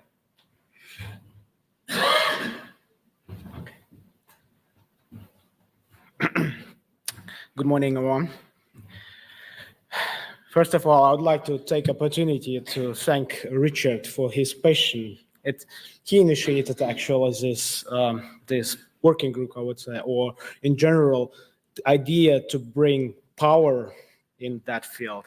So we, in the past, we initiated a roundtable within the chapter, trying to support Richard's idea and bring more domain experts also from our chapter. And later on, it ended up with some initiative, with an activity proposal, bringing it, opening it doors for further collaboration between chapters, and of course with other domains within the structure of Building Smart International. So we had the chance to meet several times in person. The first meeting was in Lillestrøm, And following that, we had several online meetings. Once we met in presence also in Frankfurt. It was a face-to-face meeting where we had a chance to clear many things. So since then, we made it until Valencia and brought out with us an activity proposal as a, let's say, document that currently going through the process, BSI process. And we had a session where we discussed some items that we proposed. Of course, we had the input presentation. We shared our white paper. I can name Fabiana. She, on behalf of our working group, presented the white paper, and we had some industry inputs from companies, Jordi, Michel, and Peter, Gerard. They had a chance to present their best practice. So they're the domain experts, coming and telling how to do it, or at least what their pain points. So after discussing and meeting in Frankfurt and some other meetings, we had a chance to clarify our scope and goal, and at least to draw, let's say, our boundaries, what we will gonna cover and what is covered by other domains. Of course, we look to left and right and know there are new initiatives like Maritime domain. They have some working or subtasks regarding hydroelectric or offshore wind energy generation. And of course, that's also interesting for us. We want to collaborate. We discussed several times with electrical domain. We found common ground. And of course, we also want to, it's the most important domain that related to us. So, of course, other domains as well, but that's where we need to work on our deliverables. As you can see, we have common point even at the low voltage, and we said let's discuss how we can harmonize all the stuff that we proposed. As you can see, we have activity proposal, the final one. If you have interest, feel free to follow the press release. If you have interest, simply drop us a mail. We will provide you a final version. And of course, we will be looking forward for your services. I don't want to compete with Ken, but we had to discuss with our domain experts because they are experts and they know their stuff, and they have to tell us what they should deliver. And in simple and plain language to explain, we simply said, let's discuss and in such a way that everyone understands.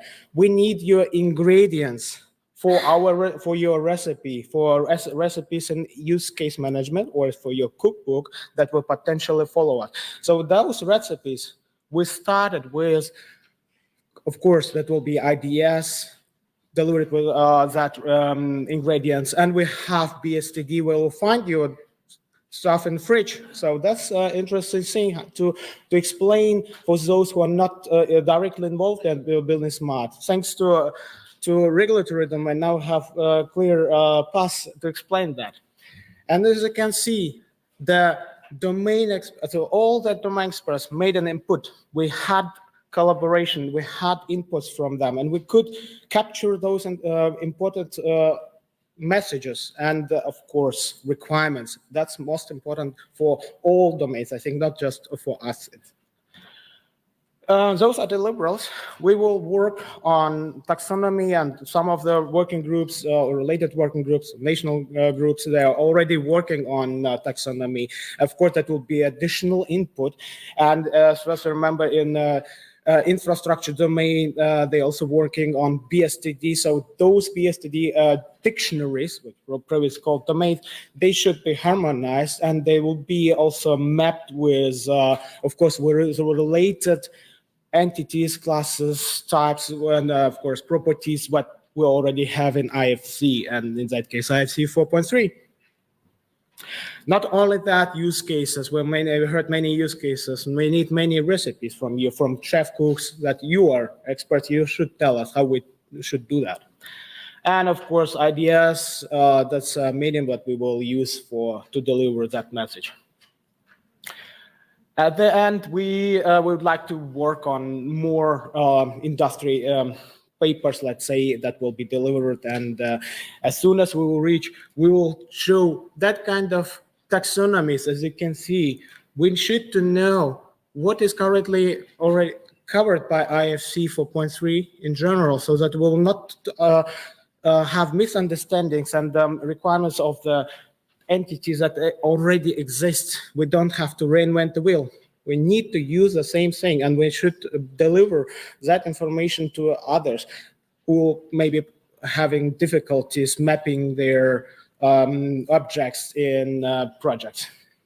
The same thing belongs to other areas, not just the high voltage, but the medium voltage as well, and low voltage. What we're gonna use?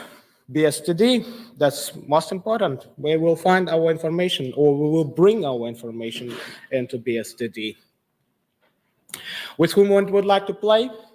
Those all organization, new chapters. If you the chapters are not involved, has no, or you have your national working groups and you have domains or projects who are involved and might be interested, feel free to join us. Feel free. And as it's a call for action, call for participation, call for sponsorship. That's very your domain, your requirement, your needs are vital for us. That's why we are welcome you, everyone, and plus we want to collaborate with every domain that will be related and also interested with us. Yeah. So that's a white paper. Of course, that's the same way we can provide you an English version later on. Meanwhile, you can read it in German, it's free. And what are next steps? Of course, we need to, as soon as all committees, standards committee will approve, all the committees currently reviewing, as soon as we got approval, we will start working deeper onto the detailed project proposal with time schedule, milestones, and so on. So we will deep dive. And of course, we need funding. And we need sponsors. We need, first of all, we need domain experts, utility organizations, and more. So you see this call for participation. It's directly under the start page that you can find for all other calls that I guess also will be visible under that page for water management, and you can see that we are also seeking for your support. Thank you so much. I think I'm done.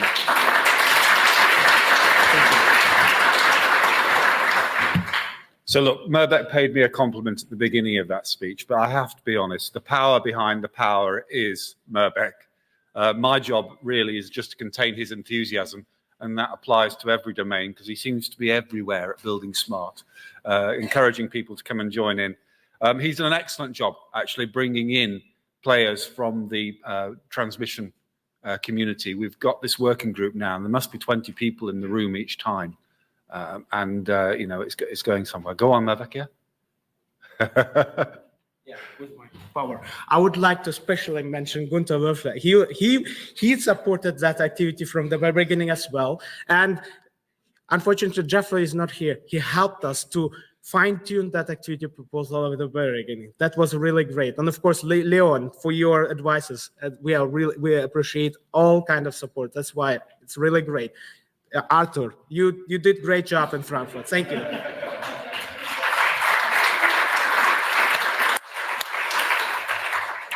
Just to prove the point, it's a team effort. Well done, Mirbek. Thank you again. Right, final presentation from this particular part of the session is an update on the new activity proposal from the water utilities. So Alex and Emad, are you both coming up, or just one of you? You're both coming up. Excellent. Alex Ward and Emad Sharudi. So again, thank you everybody, because it's also an effort that we need everybody in this room to collaborate and make it possible to start a water domain. We just started, so not so many slides. We are working on an activity proposal. We used the white paper of the German chapter. So please help us to make it a success, and the support of Richard, everybody, Mirbek as well, again here as well. So that's all. And Emad from Royal Haskoning is one of the pushers from that we started in Montreal in 2022, I think, to discuss this topic, and now we finally kicked off. So please join us and help us.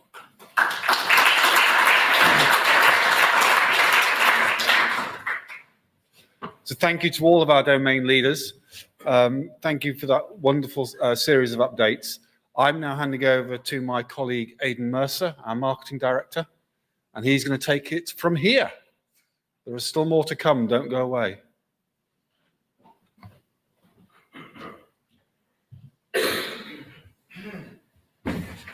Thank you, everyone. And don't worry, I'm not going to speak for very long because you've heard more than enough from me this week. But I did want to make a few thank yous before we hand over to a couple more speakers. Firstly, to our sponsors, thank you very much. I've always said this, that we can't do this without you. So thank you all very much for your support.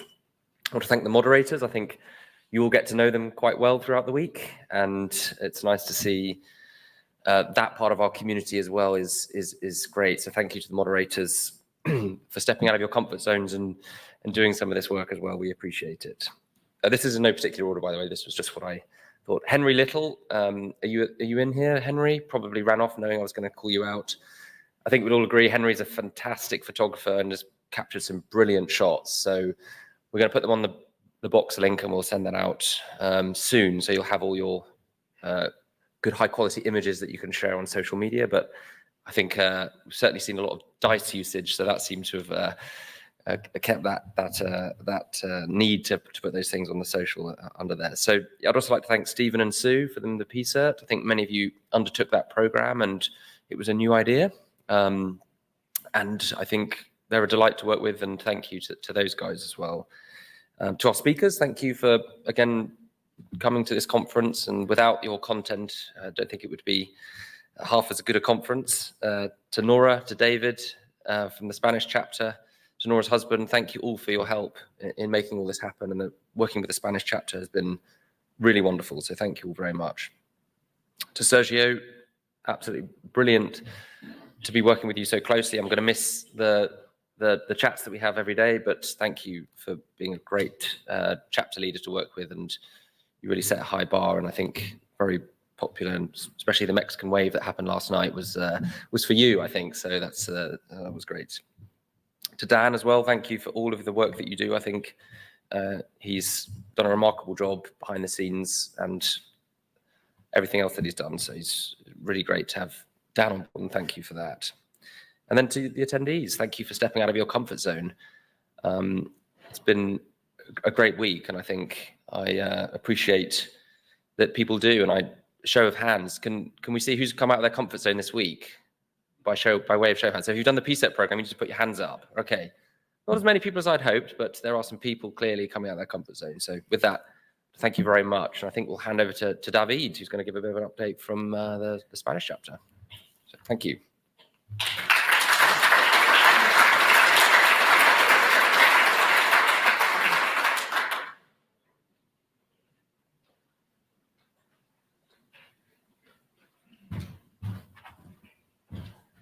Yeah, I think it's not Friday 3rd, but yeah.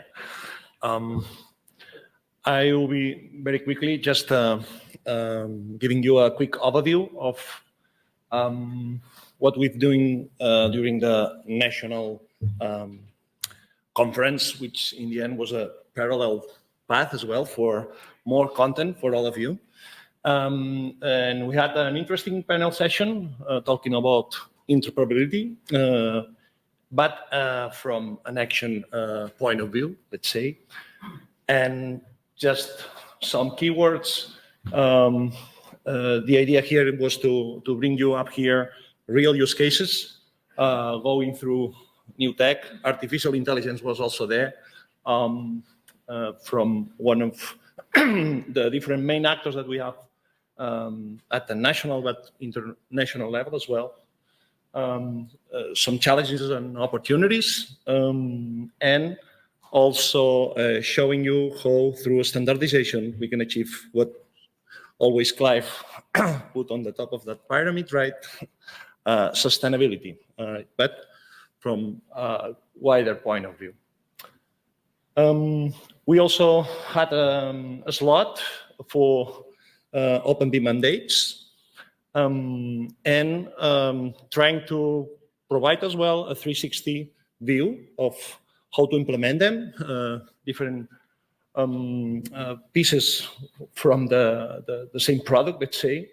So the many sides of what it's in the end a challenge to launch a mandate from the, of course, the public side, all the people involved, all those processes that we need to change, the education side of all this, otherwise that people maybe it's not mobilized, and of course the technological layer provided by the software side of things.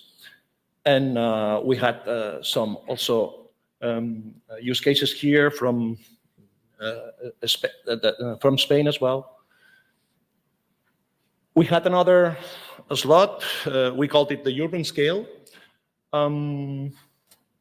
just to highlight the idea that cities, but not just cities, just why we called it that scale in which we can have an overlap of different things that over summit we are more and more talking other domains beyond our comfort zone, let's say, and those urban spots are a real example in which we can go deeper into those overlappings. So we went from capturing in the information of those areas through GIS, also some examples on how to use our beloved schema just to scale it up into the urban level, and also adding the digital twin domain. And finally, also because at the national level, it's quite a strong domain as well. So we wanted to create a slot also for the railway. And of course, it's a domain that involves many different sites, from the public clients, different engineering firms, constructors, and also the technological side provided by software. So that was all from the Spanish chapter. We are quite happy because it engaged our own local people as well. But at the same time, because it was through English, I think that could help a bit to get closer the international community as well. So thank you very much, and I hope that you enjoyed it.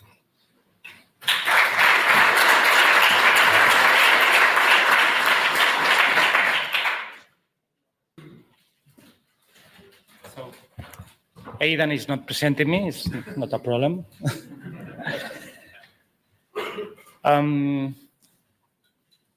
So maybe you remember, some of you, maybe my presentation on Tuesday, about why to organize the summit.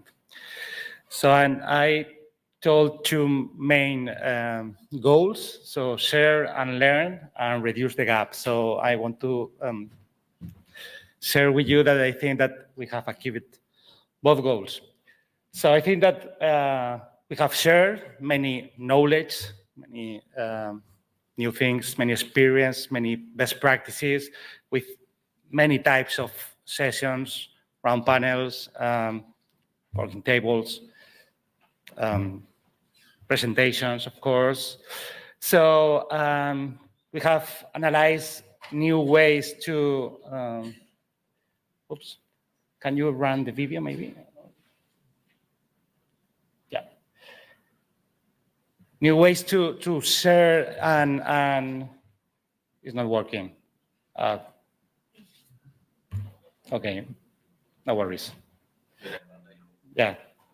So new ways to capture using visual thinking, to capture the ideas, to capture what people considers important in order to make a big summary of any topic. So we have, I think, almost 10 slides or something like that of the first day, so that we will share as, I think, a great conclusion for all these sessions.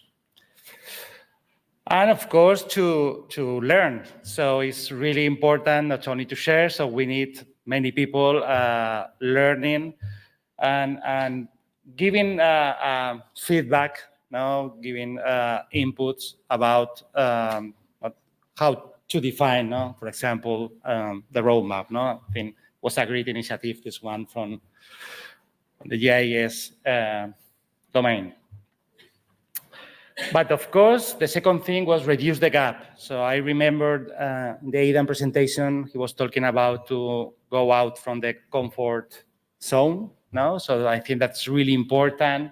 That see how the people has been just exchanging point of view, sharing opinions, in order to reduce the gap between countries, between different profiles of people, or different types of companies, of course. So, okay, another thing that we have tried in this summit is to introduce some external elements, like sunglasses, for example, local food, nice venue for the dinner, so small party yesterday.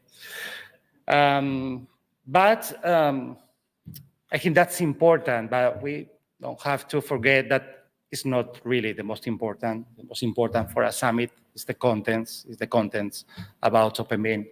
So I think that in the summit, we have been discussing a lot, making updates, seeing how to apply all the standards and services of Build Smart. So BCF, of course, Build Smart Data Dictionaries, IDS, and many about IFC. In fact, seems that there are new ideas about new standards. I'm not sure if BSI wants to approve it. So one DB from Deutsche Bank, for example, and another FBI. So just it's easy to make new acronyms in the big world, Okay, anyway, I want to say thank you so much to Build Smart International team, but mainly to two guys that I've been working a lot in the last months and weeks. My friends, Aidan and Dan, thank you so much. Yes, please.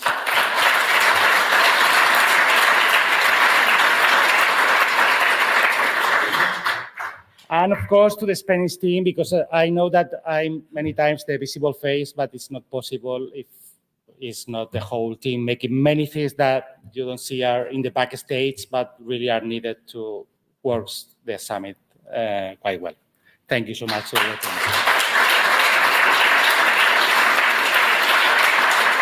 So, of course, thanks to all the sponsors, really needed to find a great venue, to have good food. So I needed fundings, I needed sponsors. And if someone more is asking me why to organize thinking in next summit, so why not? Thank you so much.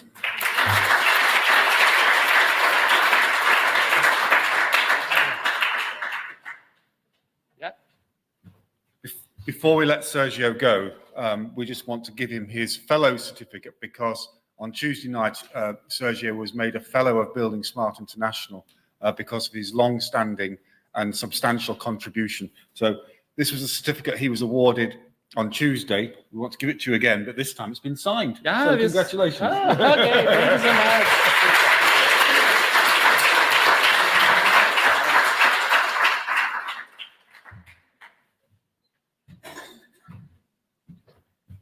Don't worry, we're nearly done.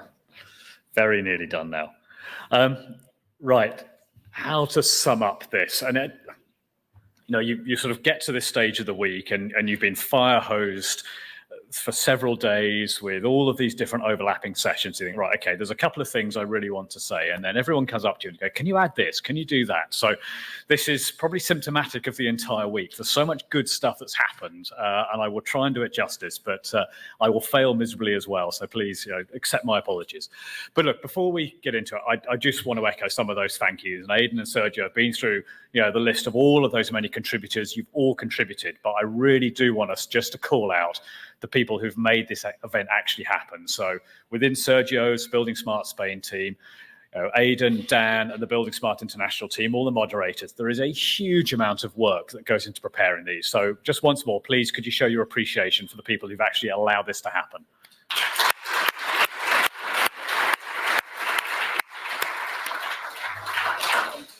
So just a few numbers. We had 637 people registered for this. We had, I think, 463 people here in person.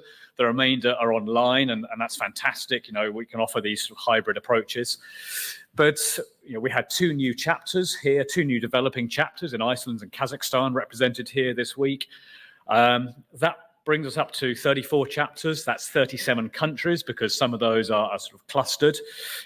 We had people here from all 6 continents. We haven't managed Antarctica yet. I have high hopes, but give it time. We had 131 people from Spain. So, congratulations, Spain, you were clear winners, but we had a tie for second place. I would have been disappointed, Spain, if you hadn't won, to be fair. But Japan and China, 50 each. Come on, you could do better next time. One of you has to be a clear winner. So, but to travel so far and make the effort is wonderful. And actually, just those of you who will be wondering, well, who's next? It was really, really close. We had on 33 attendees, we had the Netherlands, we had Germany, we had Switzerland, all on 33. And we had the UK and Ireland on 32 and the USA on 29. So this is stiff competition. Looking forward to doing better. And we had 50 countries represented, including a bunch of fairly new ones. So we had, and I'll miss some of these, apologies, but we had Algeria, Argentina, Colombia, Costa Rica, Georgia, Panama, Saudi Arabia, and Slovakia, none of whom are yet chapters. So it is fantastic. We are making a difference globally. And I'll come back to that in just a second.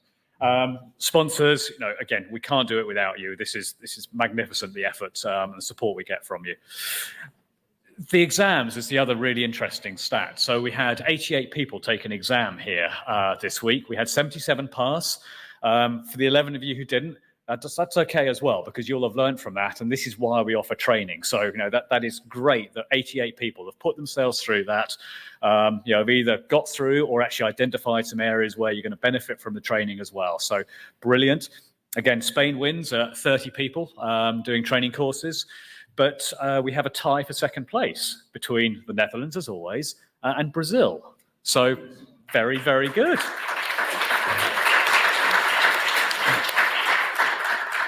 And we launched in addition to the foundation exams we just talked about, we also launched the entry test at the start of this week. And as of yesterday, we'd already had over 700 people around the world take that, which is fantastic. And I guess the number's probably, I'm looking at Celine, 800 now. So this is growing fast. And all of you, encourage people to do these exams, to take these tests, to get trained. Please, I need you as ambassadors back in your organizations encouraging this. But thank you already. It's fantastic. Right, one more number, 6. We have 6 days to go until ISO publishes IFC 4.3. So pity we didn't do it this week. Fantastic. It's going to happen next week. So 21st of March, ISO publishes it. So again, congratulations to all of you who've made that happen. This is a huge milestone for this community. So thank you.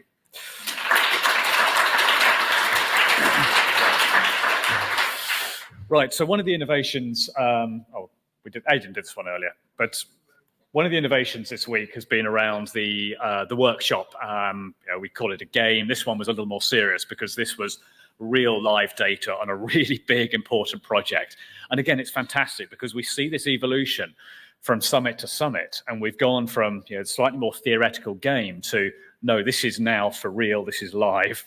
People's livelihoods, the success of these projects starting to rest on everything we do. So I think we've got a Vandro and Lars somewhere in the audience. So can you just come up, please? You can maybe say a couple of words just about what we've learned and where we go from here with this really important initiative. So thank you to both of you for arranging this. Thank you, Clive. Thank you, everybody. Just a few words on these. As we say, this was a workshop, but a very particular one. As Clive said, this is a real running project with a real client and real suppliers coming together and experiment with BSI solutions. I would like you to reflect a moment on how uncommon this situation is. We make a great deal about collaboration. We talk to each other about collaboration at coffee tables, and then we walk out to the venue, we realize that we operate with transactional contracts, and the dream is ended by the time we reach the door. Not in this case. In this case, we had real clients, brave client, with even braver supply chain, probably, showing up. We were able to create a safe environment where everybody was happy and excited about experimenting and really stepping out of the comfort zone. So I think they embraced very well the message of the conference. I just have one slide to give you an idea of the workflow that they follow. They literally touched on almost every BSI solution. So we fed them, we divided in teams, we had 4 teams, we fed them requirements. They were simulating a supply chain exchange, so they were translating requirements to IDS. They were creating the model, exporting in IFC for the tree using different tool providers. They enrich the data using a classification available in Building Smart Data Dictionary. They validate IFC using the validation service from Building Smart. They check the IFC files against the IDS, and whenever they found mistakes or issues or topics, they use BCF to send them back to the authoring tool and close the loop. So this was really a nice experience. We had people jumping in, not involved in the workshop, and really wanting to have more of these sessions. So again, I think this was a very great session, but why don't we hear from Lars, which was both the client organizing and also one of the participants in a very nice team. What was Blue Penguin? Blue Penguin, yeah. Blue Penguins, yes. Thank you. First of all, when Aidan came late last year and suggesting whether Fehmarn could have an interest in being a sponsor for a workshop for Fehmarn, and of course, Fehmarn is a running project. Now, it's quite unusual. I have never been part of a workshop like this where you have a running project and we actually invite contractors. Now, think about your contracts, think about your projects. So involving contractors, client setting requirements often immediately turns into a cost claim. So it's quite a sensible area. And it actually gives the management sort of a tick when we try to do something new. So imagine we went to our management and we suggested, oh, by the way, we want to invite all our contractors to Spain, in Valencia, far away from Copenhagen, to participate in a workshop. And yeah, well, of course, their response was, you're going to do what? But fortunately, once explained, they accepted it fully and have been our support all the way through. And for my part, and I think also for Fehmarn and the participants, I can't see if there's anybody here today, may have left already. It's actually exceeded our expectations. One takeaway is, of course, and I want to mention this, we all met in a, you could say, neutral form. We had the same basis, we could share information, and also having the access to software experts at the same time. That was a huge, huge benefit for us to actually being able to take the problems that we have and immediately go to the software vendor. And several times I heard, oh, that's a bug in the software. So, but it gave some clearance to everybody to say, okay, this is what we are working at. And of course, being together in this setup is always beneficial, and I would highly recommend this being done for other building smart sessions. It's really beneficial. So all the huge thank from our side to all the resources that you put into it from Building Smart, and also a huge thanks to our contractors who actually choose to come here and participate with an open mind. And of course, a special thank for Evandro and our two, I don't know if they're here, Julia and Marina from our side, who's put a lot of effort into arranging this workshop. So huge thank you, and yes, thank you all.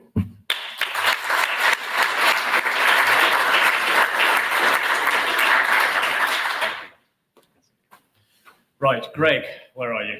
You come back, please. So as Richard said, we managed to award 11 fellowships this week. One man snuck through the net and decided, I don't know if it was just didn't like the limelight or had work commitments, but anyway, when we were awarding these the other night, Greg unfortunately wasn't there. So I can now present him with his badge and his certificate. But just a quick summary really of this man before us, because he's obsessed with automation. You probably saw he's obsessed with understanding how things work from the pictures earlier. I think you're obsessed with cats as well. So, it's an interest. I don't know if you dissect them and see how they work. I don't want to go there. But look, here's someone who actually contributes an enormous amount to our community, partly because he bridges the architecture side and the output, the business impact of what we do with an understanding of the technical computer science world as well. And that's a really rare skill. And actually, it's incredibly valuable for us because everything we do is about satisfying those business needs, and having someone as a guide who can bridge those communities and help us set a direction of travel for both communities is gold dust for us. Greg's been doing that in particular around ISC5. He's been a real architect of that future vision, which drives so much of what we do as a community. So Greg, we are in your debt. You were a very worthy fellow. Very many congratulations. And please.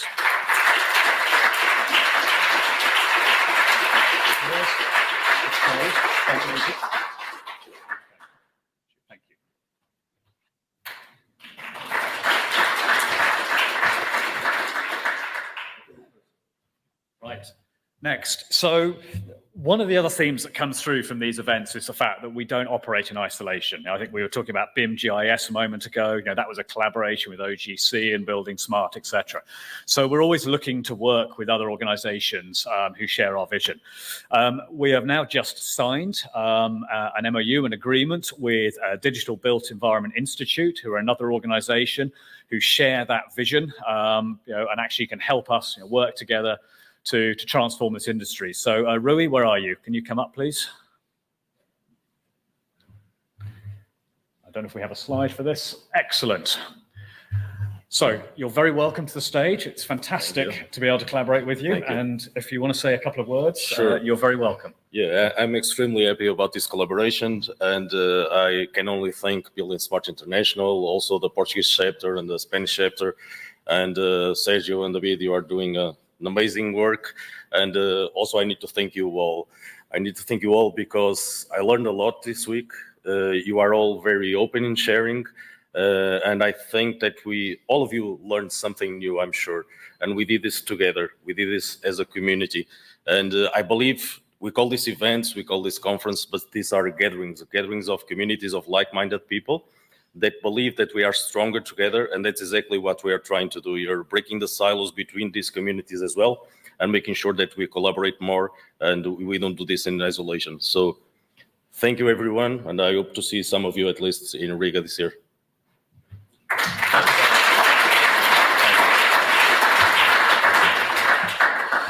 Thank you, Roy. Right. So I don't know if this will play or not. Yes, we have a few photos, so you can just look at that while I talk, just for a couple more minutes. So from my perspective, trying to shape where we're going with this community, there are three priority areas that I'm trying to focus us on this year. That doesn't do justice to everything that we have to do. There is a huge variety in what we all have to do. But those three priorities, I hope you've seen coming out this week. So part of it is around embedding that new operating model. Richard talked about it earlier. I talked about it on day one. But it's around helping the domains, helping the chapters really maximize your impact on this organization.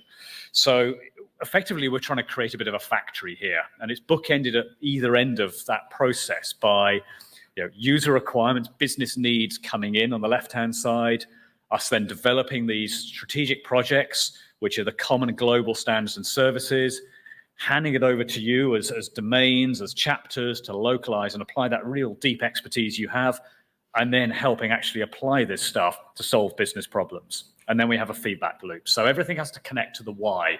And I hope what you see is us trying to build this factory to allow us to cycle through that process faster and faster, really high quality, really high consistency between the different components of the ecosystem. So part of this year is about resetting and building that factory, because I think Nick mentioned, the number of people actually mandating this. We've seen the asset owners attending this. There is a pressure on us to deliver more, faster, better. So priority one this year is about getting that factory really humming. Second priority is about delivering on those strategic projects. Those are the ones that actually underpin everything all of us in this room do. So I need your help with that. Support, contributions in kind, financial contributions, help in the direction of these strategic projects, and particularly around certification, professional certification, validation, software certification.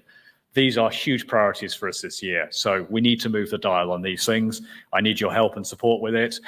Several of you, member companies, chapters have already committed some support over the last few days. That is brilliant. We need more, but I'm really grateful. So again, thank you for responding to that. And then thirdly, it's about outreach and communication. And that's partly about the how and it's partly about the why. So we as a community, I think, could do better at explaining how you make the most of all of these standards and services and why they're important.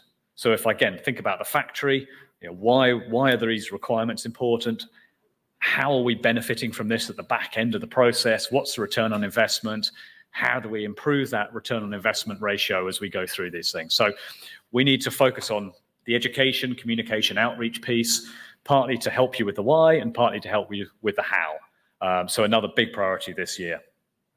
But I'd also say part of what makes this week special, it's not just all that tangible stuff about moving an individual standard here or rewiring the process. It's partly about the interconnectivity of this community. And I just want to leave you with one quote that I really liked.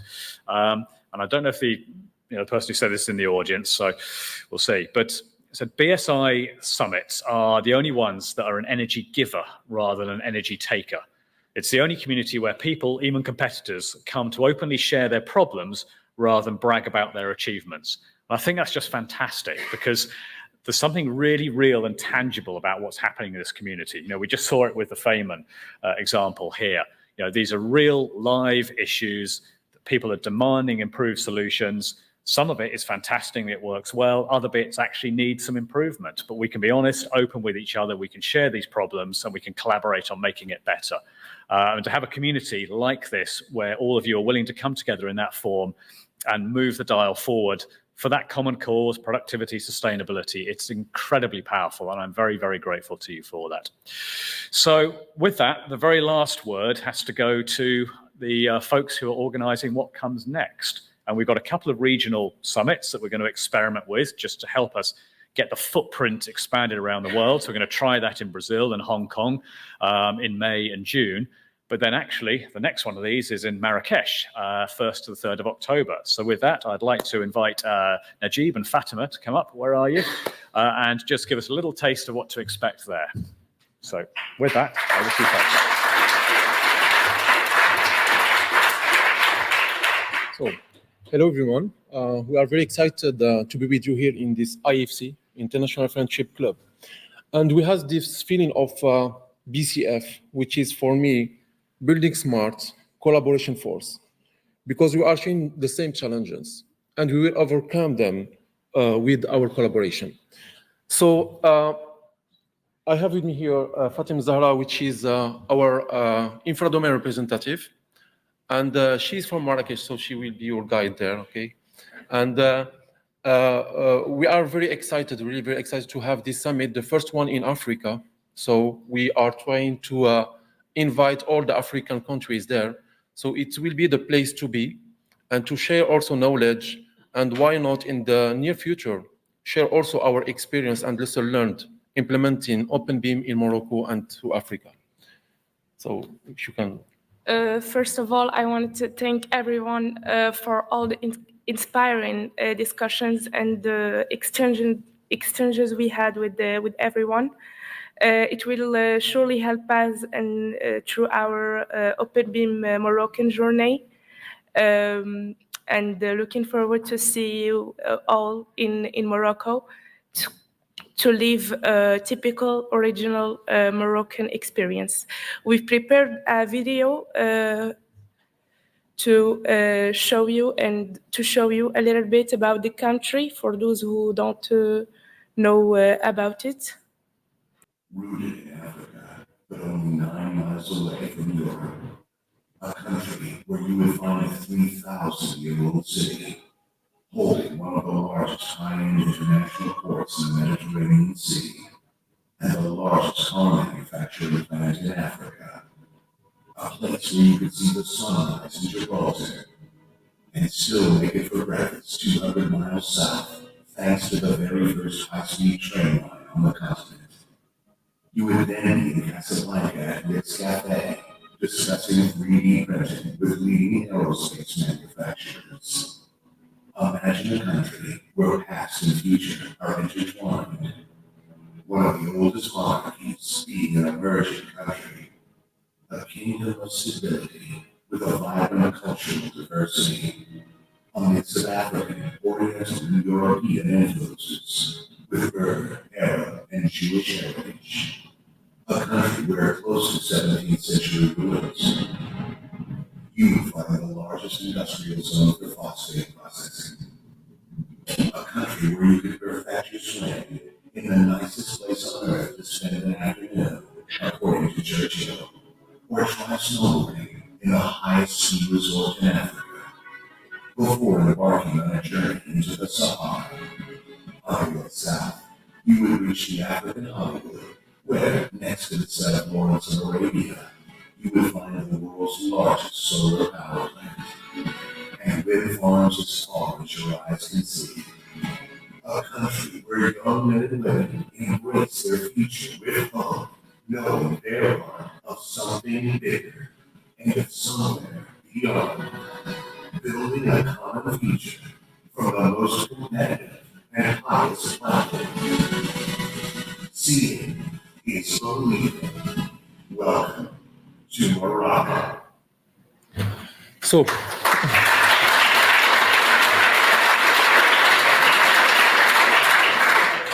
welcome to Marrakesh, and I was very surprised to see one of the Casablanca Finance City Tower on one slide. And just this morning, we saw the X-Links project. So it will be a power line going from Morocco to UK.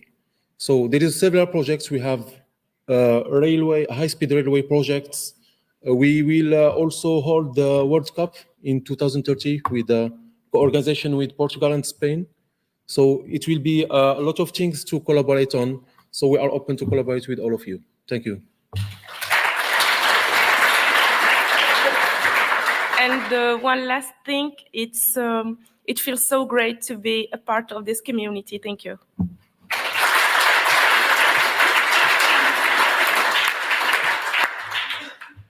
I never quite know what to expect. So we've had sort of a bit of the Oscars there from Mirbek. We've had sort of the tourist announcements from Morocco. We've had the technical component to this conference. There's a wonderful sort of psychological insight in seeing how people struggle with the alignment of the open BIM words on stage on the first day. It's been a bit of everything. We are done. Thank you all so much for your contributions to this community, your contributions this week. And I can't wait to see you all at the next events over the coming months. With that, you are free to enjoy this wonderful city. Thank you.